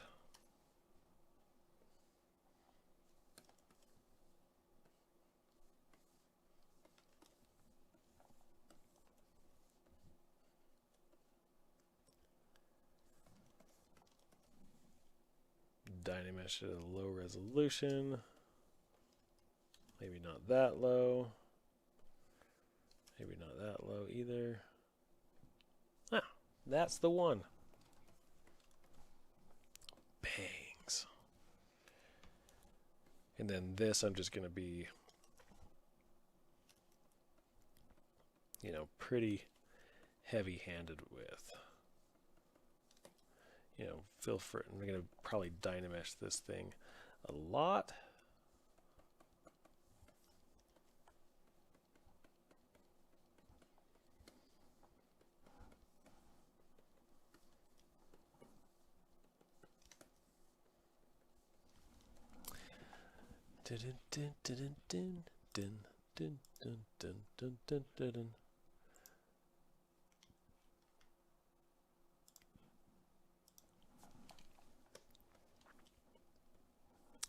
Probably can't play that because copyright.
Nintendo is famously lax. Oh, good.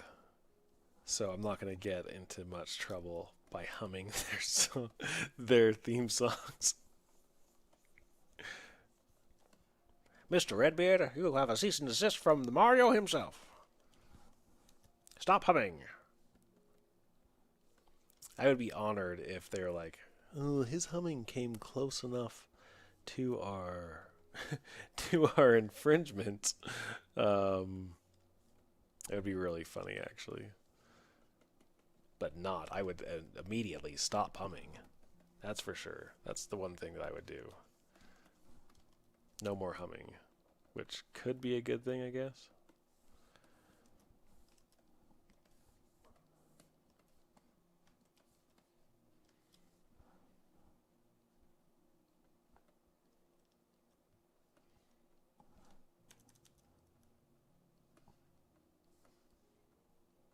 Goodbye, ears. Now we gotta make this look normal.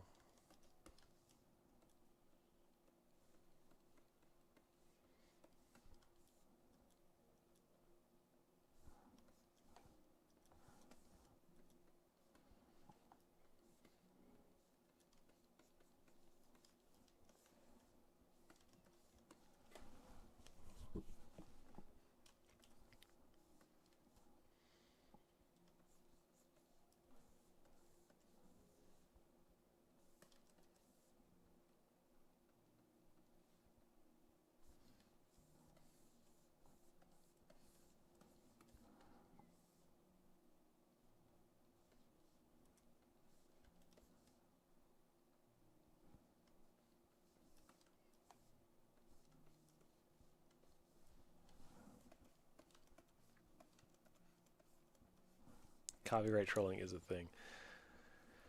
Yeah, I know. I've watched the Silicon Valley.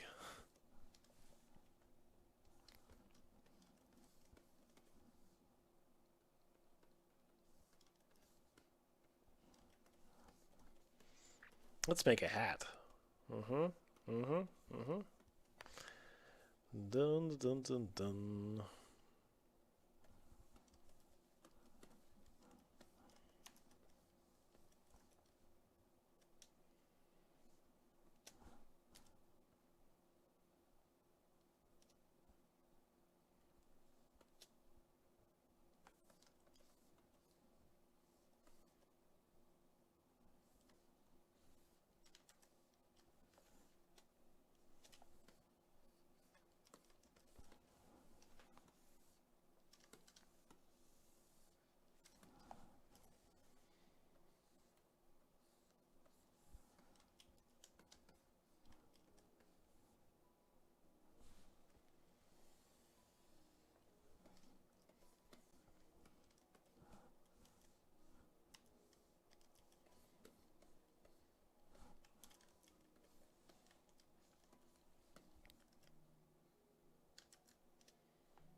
Oh man, she's gonna love this hat so much.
So now I've got to find the good balance of like, okay, I want a big old circle hat thingy, but not to feel weird on her head. Well, also trying to figure out, can I pull this off myself? I don't know. I'd love a big hat like that. You should do a Halloween special sculpt session on stream. Hey, that's a great idea. Your kids could help you with the design. They've actually helped me. I did that. This guy, actually. Let's go. This ghost hunter dude. And they helped me come up with the design, what he should be wearing. I've got he's got a partner, a brother, that, he's his brother. And that's the plan, is I'm actually sculpting up some stuff for that. Oh, there we go.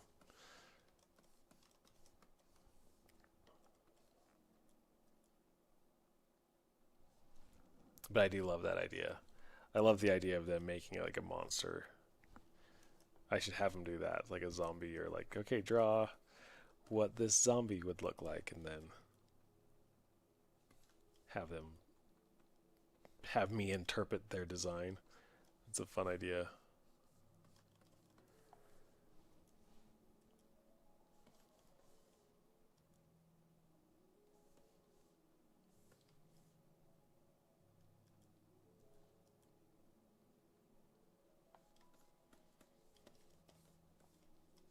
Whoopsie. Okay, so let's do a quick dress. Now the dress is actually can be very simple. Let's spend just a second sculpting a little bit of this anatomy out.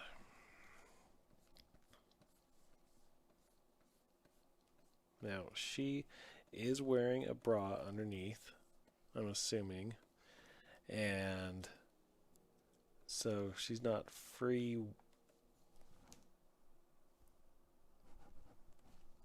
Not free.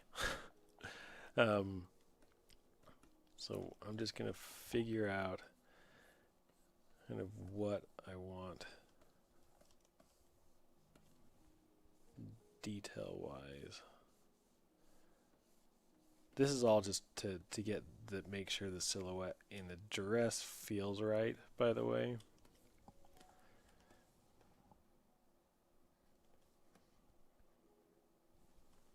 Probably a fair amount of detail. They would be okay. So I'm going to duplicate this mesh again. Delete the lower. Actually, I don't think I need. Yeah, I do need to do this. And then I'm going to draw out just the top part of the mesh. Just where the dress is.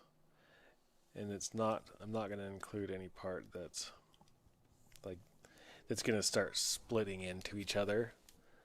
Booby free. There we go. She's not booby free. Thank you.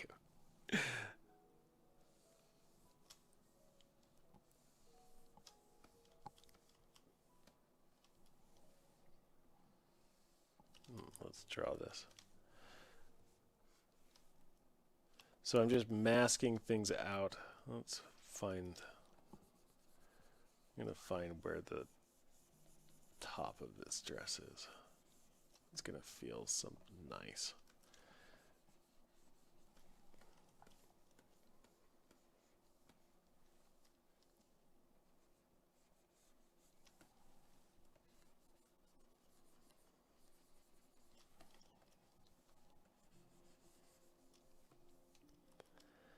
Wonder if I do. This is maybe an idea. I don't know if that feels like fall though. Feels too sporty.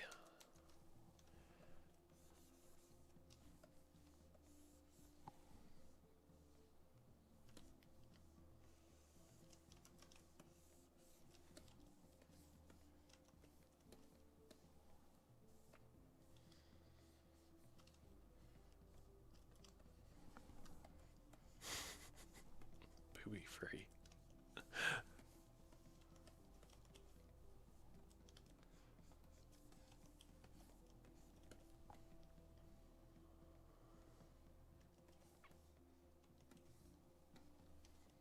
Okay, let's try this. And I'll add the straps after. So I'm going to do an extraction. Extract at 0.001.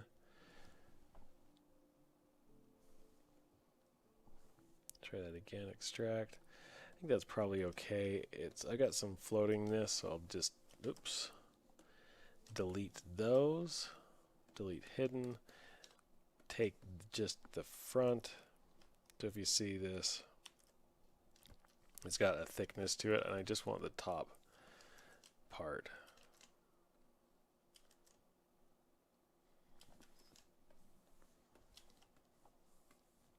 The top.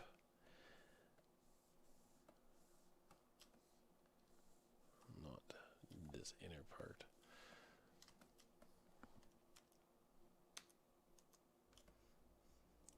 Okay, so I don't want any of that. Invert it to delete hidden. I'm going to smooth some stuff out so those edges get cleaned up. That feels okay. And then I'm going to ZBrush this at really low. And keep groups on. Yeah, that's exactly what I want. Okay. And now I've got just the simple job of like, I can just take this mask or this bottom section and pull it down, widen it out.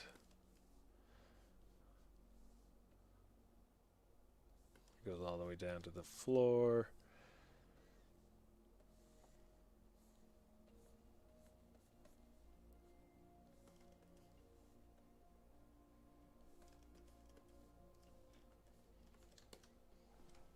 And then just adding in some splits. Insert edge. Let's just do a multiple. It's probably good. And then I can just do a scale complete and just kind of match this silhouette a little bit better. Oops.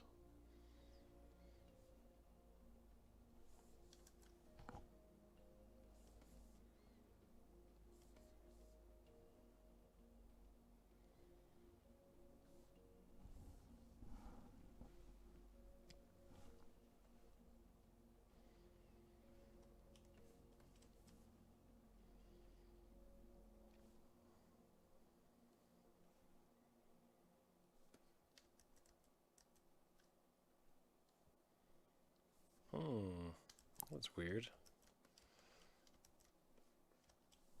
I'm going to do a weld point.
So with like I'm not really planning out the fold at this point, as it's just going to be kind of a fairly drapey dress, and So mainly I just want the dress to follow a little bit the contour of her body. Where it's tight, it's going to be tight around her torso. Hey, I checked in and out, and I noticed that you were progressing quite quickly. It seems as though you have a workflow. I do have a workflow. Yeah, mainly it's just working on. I mean, this is my quick workflow. If normally I like to start with nothing. This one I did start with a base mesh. And the reason I don't normally like starting with base meshes, it's not that I don't like it. I just, sometimes the free form of not having anything just makes for a variety of characters. Like you can get a little bit more life and differences when you're not starting with something that has predefined features already. This one was a little bit better because of she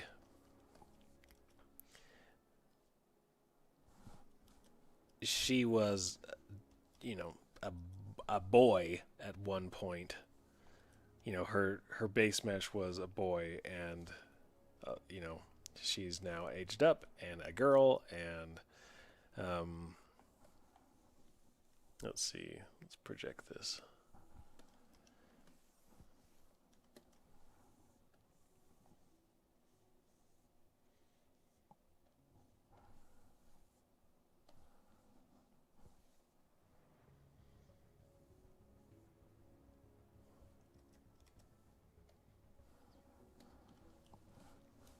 So that's just projecting kind of this new topology that I've added. And I don't want it to be necessarily tight around her bust.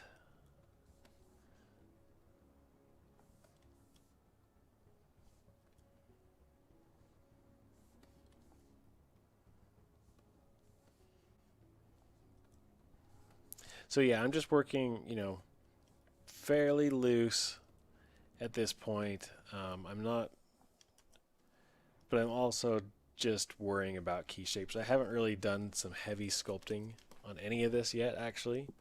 So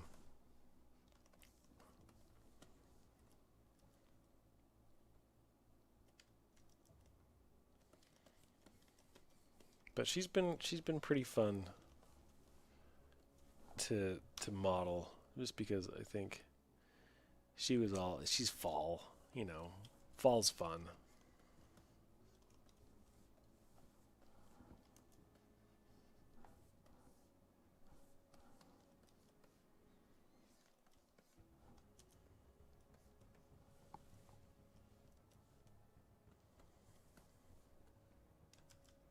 Let's see if I can get this to work.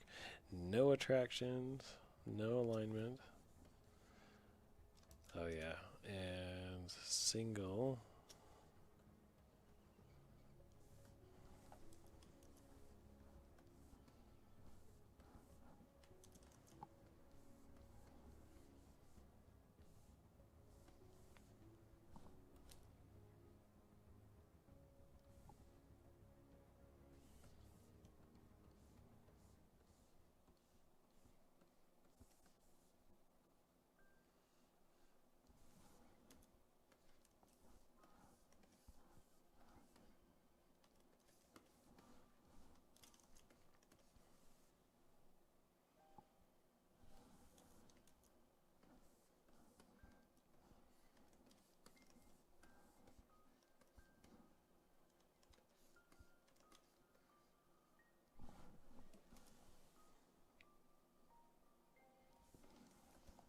Let's get a really big hat. Let's find that happy medium where it looks like her head is actually going into a hat, but also not completely a huge hat.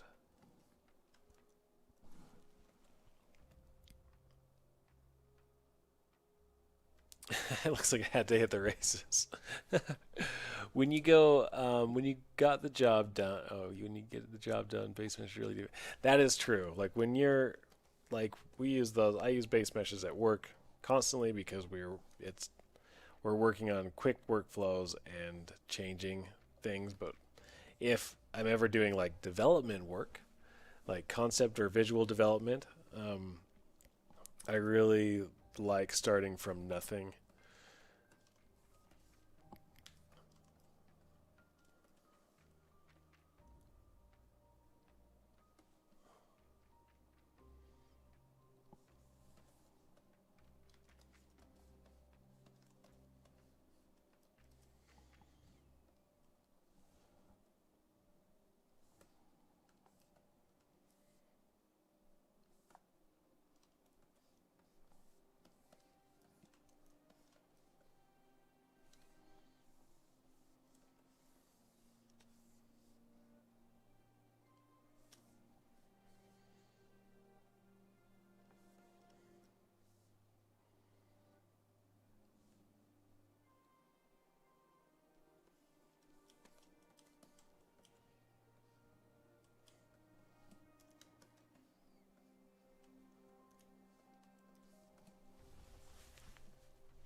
Winter meets the surf.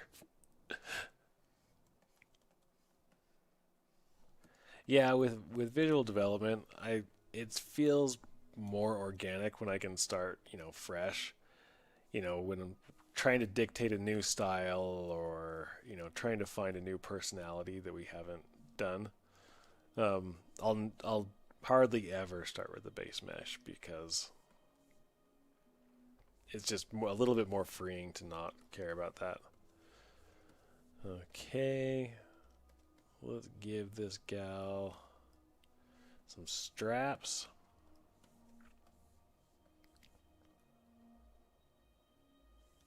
What do we got here? Ah, wrong thing. Let's turn off this hair, maybe the hat.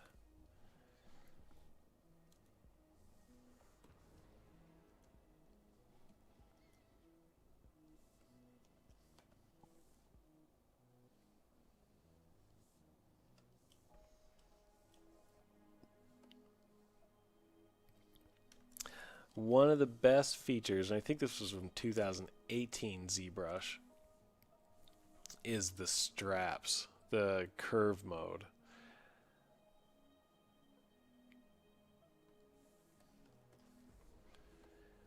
Doing this like elastic stuff is really powerful. Come here.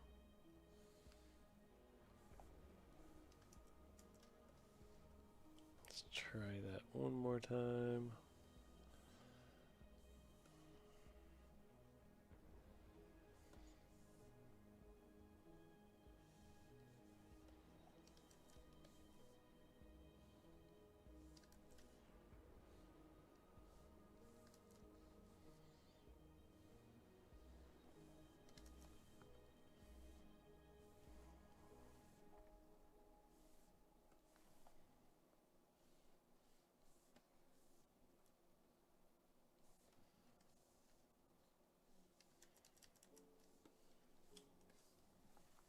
I say that as I'm like, I'm not going to use the elastic. I'm just going to do a lock start.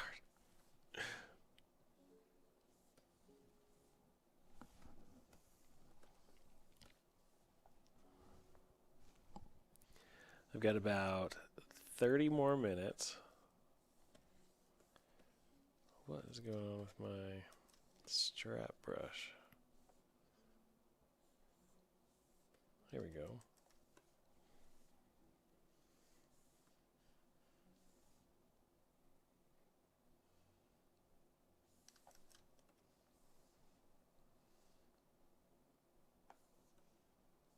Hmm.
So what I did there is I just deleted the inside of the dress and then just did a close holes. This is just a save on poly counts. Were you just using a smooth brush to smooth your curves? Yes, this is one of the coolest things. So back to that curve brush. This is a curve brush.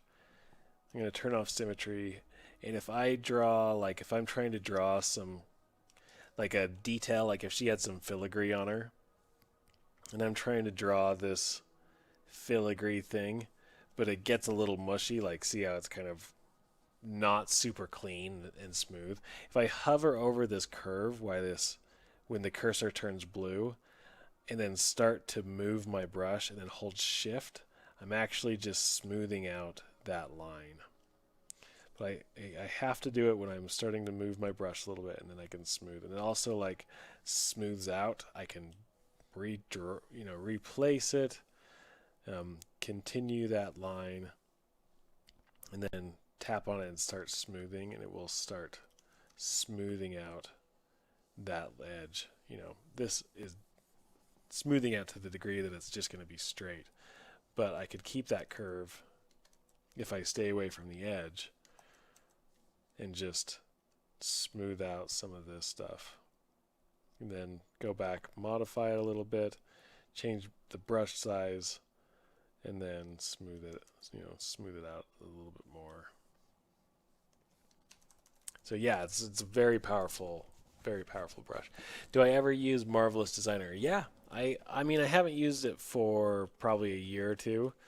I used to use it a lot, but because I'm hardly ever trying to get a very realistic interpretation of clothes. And I've found that some people rely on it maybe a little too heavily, where you're letting Marvelous Designer make all the design decisions for you, when that can cause some trouble. Just, it's good. It's a great tool, but you also need to know that you still should make smart design decisions on where folds should go and things like that, so it doesn't get too busy or too muddied, and that you're defining shapes.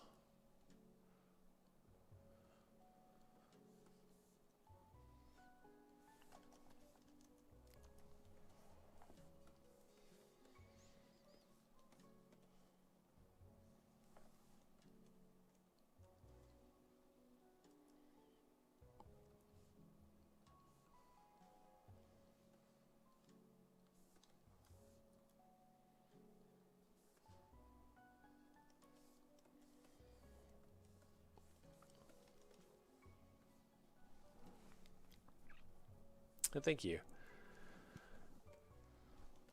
But I do like Marvelous Designer. It has come in handy in some of the higher end characters that I've worked on.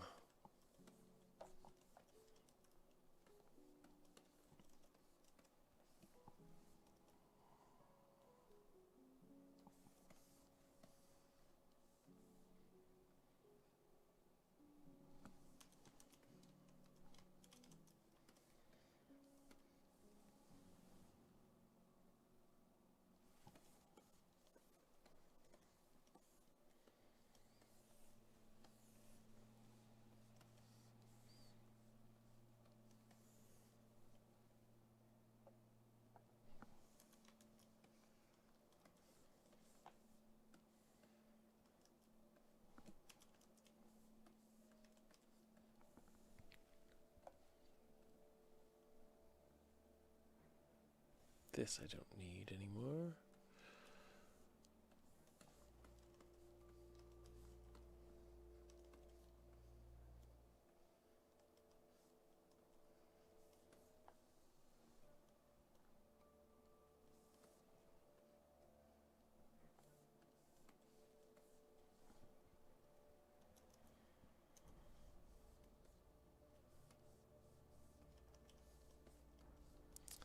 At this point, I might actually start messing with. We're gonna do a duplicate and start messing with the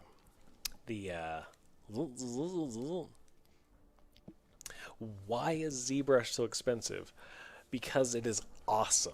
One caveat, yes, ZBrush is an expensive thing, but Maya is like a billion times more expensive than ZBrush and charges you for the upgrades. I've used ZBrush for how many years? 7 years now? 7 years probably. And I bought it once and I have not paid for a single upgrade. And it's not because I'm special, because I'm not special. I'm definitely not special. But what I have here? Let's delete this. But ZBrush has just been so generous and to continue to put out their updates for free.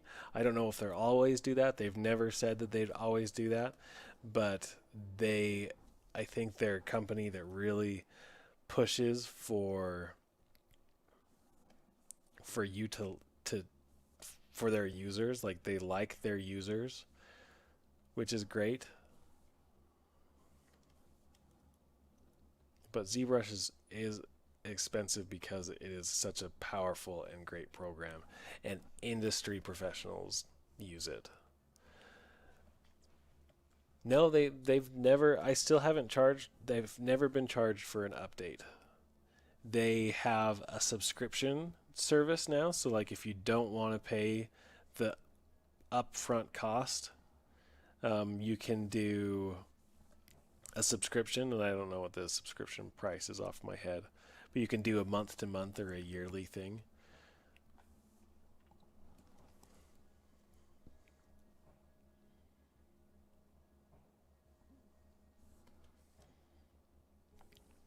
And then they do have the ZBrush Core, which is kind of like a bare essentials ZBrush, which I think is okay. I mean, I've never used the ZBrush Core.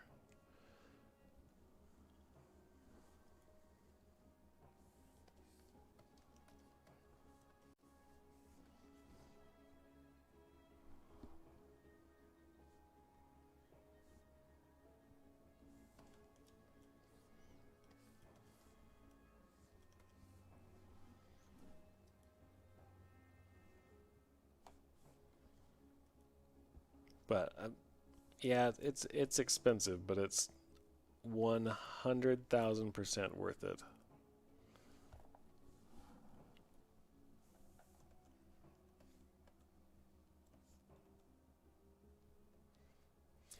Yeah, the subscription is, I think it's, it's tempting for students who are looking to, maybe they have like a month or a year course, and I see the benefit of that. I would recommend it, like if you're really serious about getting into games or film or character design or anything, that like just buy it. It's worth it.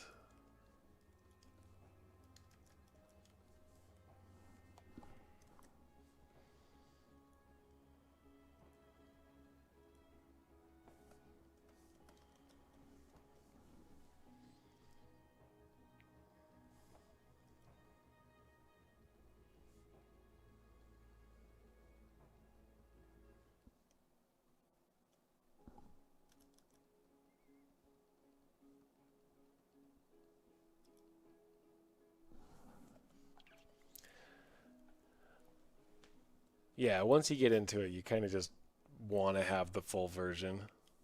Like, there's very few things that I would get the subscription on because, like, I know the benefit of it's like leasing a car. I think people like leasing cars, but I'd rather just spend money into something that I know will be mine.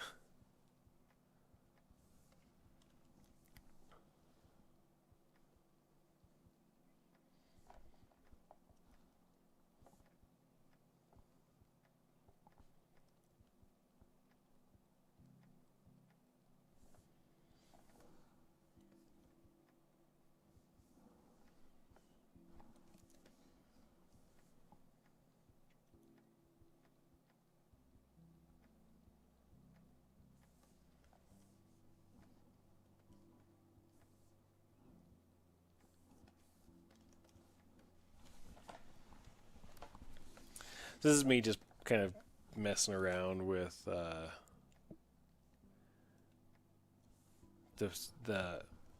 expression a little bit more, kind of trying to push it so it kind of has this curve to it. Let's see if I can draw that. It's kind of got this curve to it. Oh, the ZBrush core. Yeah, I can't really say anything about the ZBrush core as I have not tried it, but the only thing that I would recommend is like I just don't if you're really looking to get into ZBrush,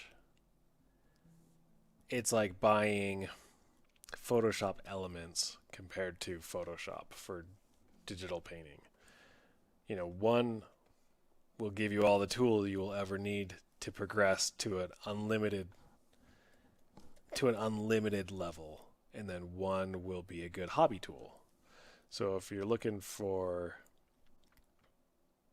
just a hobby tool, then ZBrush Core is probably the way to go. But if you're looking for unlimited potential, I think ZBrush is the way to go.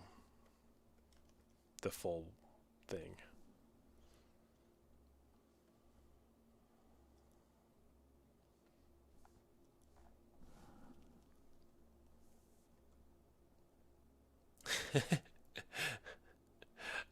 I guess I haven't used Photoshop Elements in a long time either. So back when I used it, it was basically like using clip art.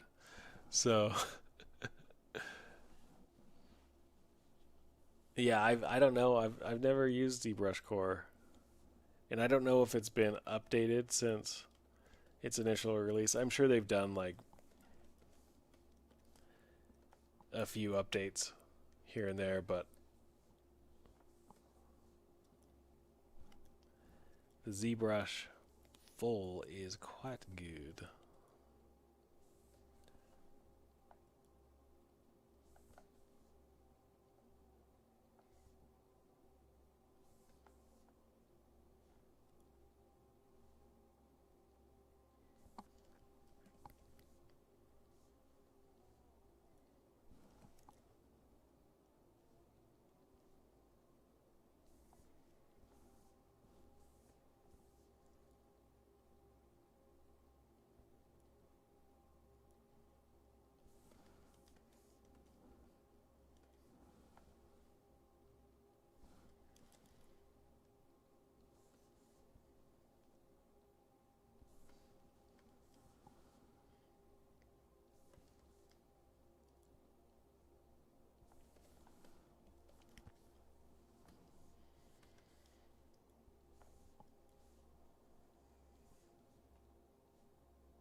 Um, do you think they may have a juicy discount during Summit like they did during Comic Con?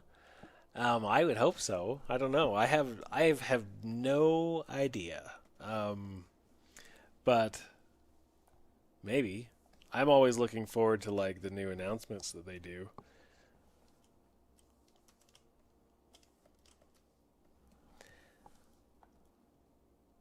But it would be nice. Does that help? Elements is great for casual photographers who need basic images. Oh, okay. Um, so I guess that's probably right, but like I'm talking about using something as like a digital painting. I mean, I don't use Photoshop for photo editing. I use it for digital painting and digital sketching.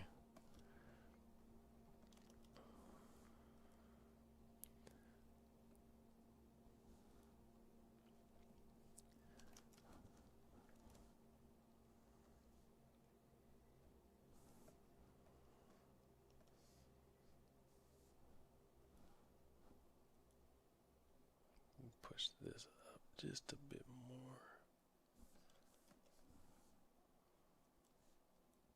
which in turn will turn the nose up. and hook the nose even. It's good to know like how expressions push and pull your body, your face. ZBrush usually on sale every year during the ZBrush, 20%. Oh, cool. So how are you going, Senior Conspiracy Hugo? Good. It's been fairly dull as far as like conspiracy theory. I feel like I'm on like a conspiracy theory break, to be honest. Is like things started to get too real and it was like, oh man, this is just depressing. And I think I've been in that, but I think I'm ready to dive into some hardcore conspiracies again because that's where the fun is. The hardcore conspiracies.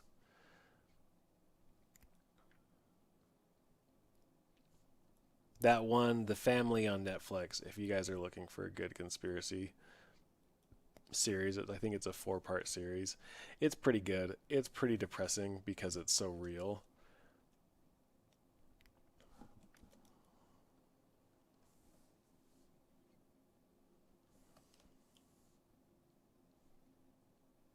But it's a good one. Area 51 was a bust. I mean, could have been cool. It would have been really cool if Will Smith showed up. We'll say that. If Will Smith would have showed up to Area 51 and said, you know, would have been like, yeah, I would have been there. But Will Smith didn't show up. And so it's hard to get behind anything when Will Smith's not involved.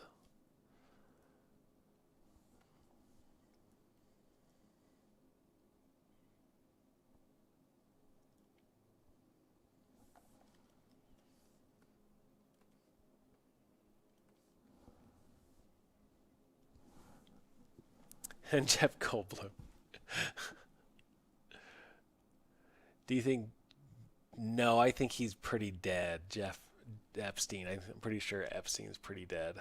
It's not fun when you see the real world turns into the worst. Yeah, that's kind of where it's been at for the last while.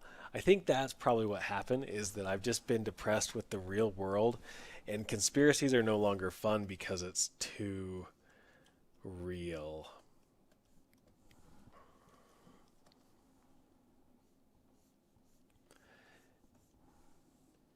But I think I could get into some UFO stuff again. That's fun. Or like some ghosts, just some casual ghost hunting.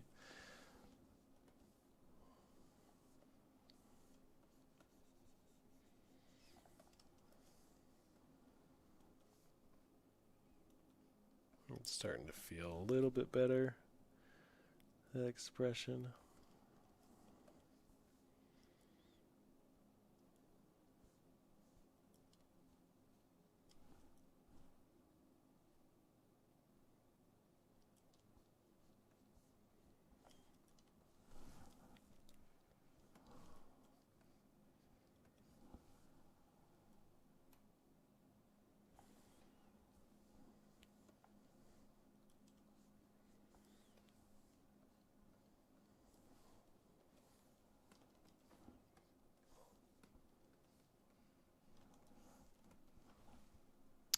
Oh my goodness, I have like 3 seconds left.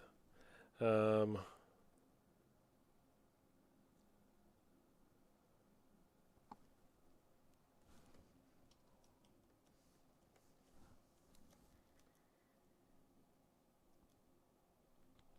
by 3 seconds, I mean 3 minutes. So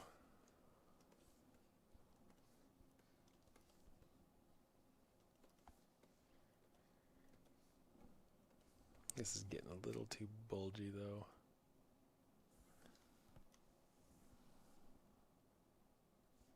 I like it raised, but I also want this to keep its silhouette of this shape. Whoosh.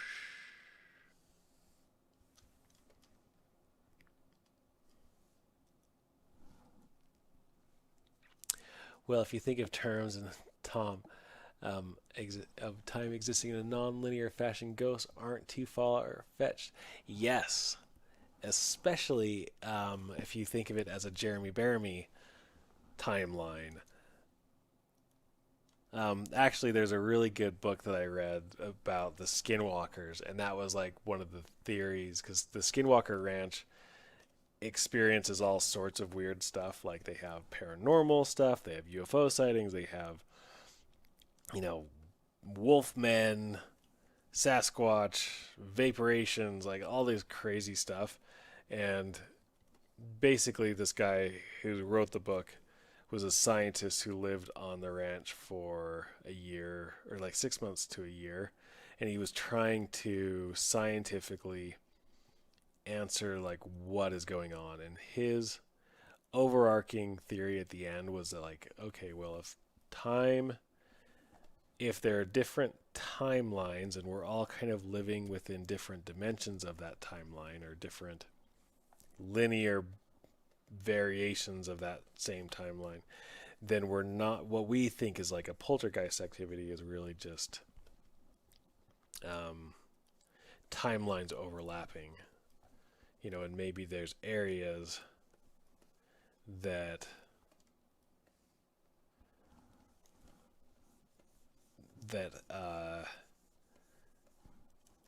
actually physically overlap, but time loop wise are different.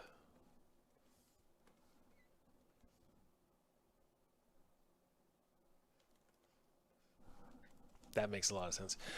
Just one question. You still have the same email? I mean, I really want to show some stuff like last time you talked about, but has passed so long since we changed emails. I don't know if you still. Yeah, I still have the same email, Hugo. So send me some stuff. MattThorup@gmail.com. So yeah, is his name Luke Skinwalker? No, but the book is called Hunt for Skinwalker, and it is very enjoyable, a very fun read. We are going to call that a night right there, because now it is 11:30 and I've got to work tomorrow, and I'm going to be tired and I'm going to go to bed. But thanks for coming by. This was fun. You know, just creating this gal from scratch was a good push, and I like where we ended up with her. So thanks for the questions and for coming by. Hey Lucy, thank you for your comments and your questions and for interacting. Have a good night. Maybe a question for next stream, but do you think we are living in a simulation? Probably. Um, Later, we'll. Thanks for everything again, for coming by, and for. I'll have a better conspiracy next week, and maybe I'll dress up like Spider-Man or something. Okay. Next month will be Halloween themed. Yes, Lucy, haha. And thanks for everything. We'll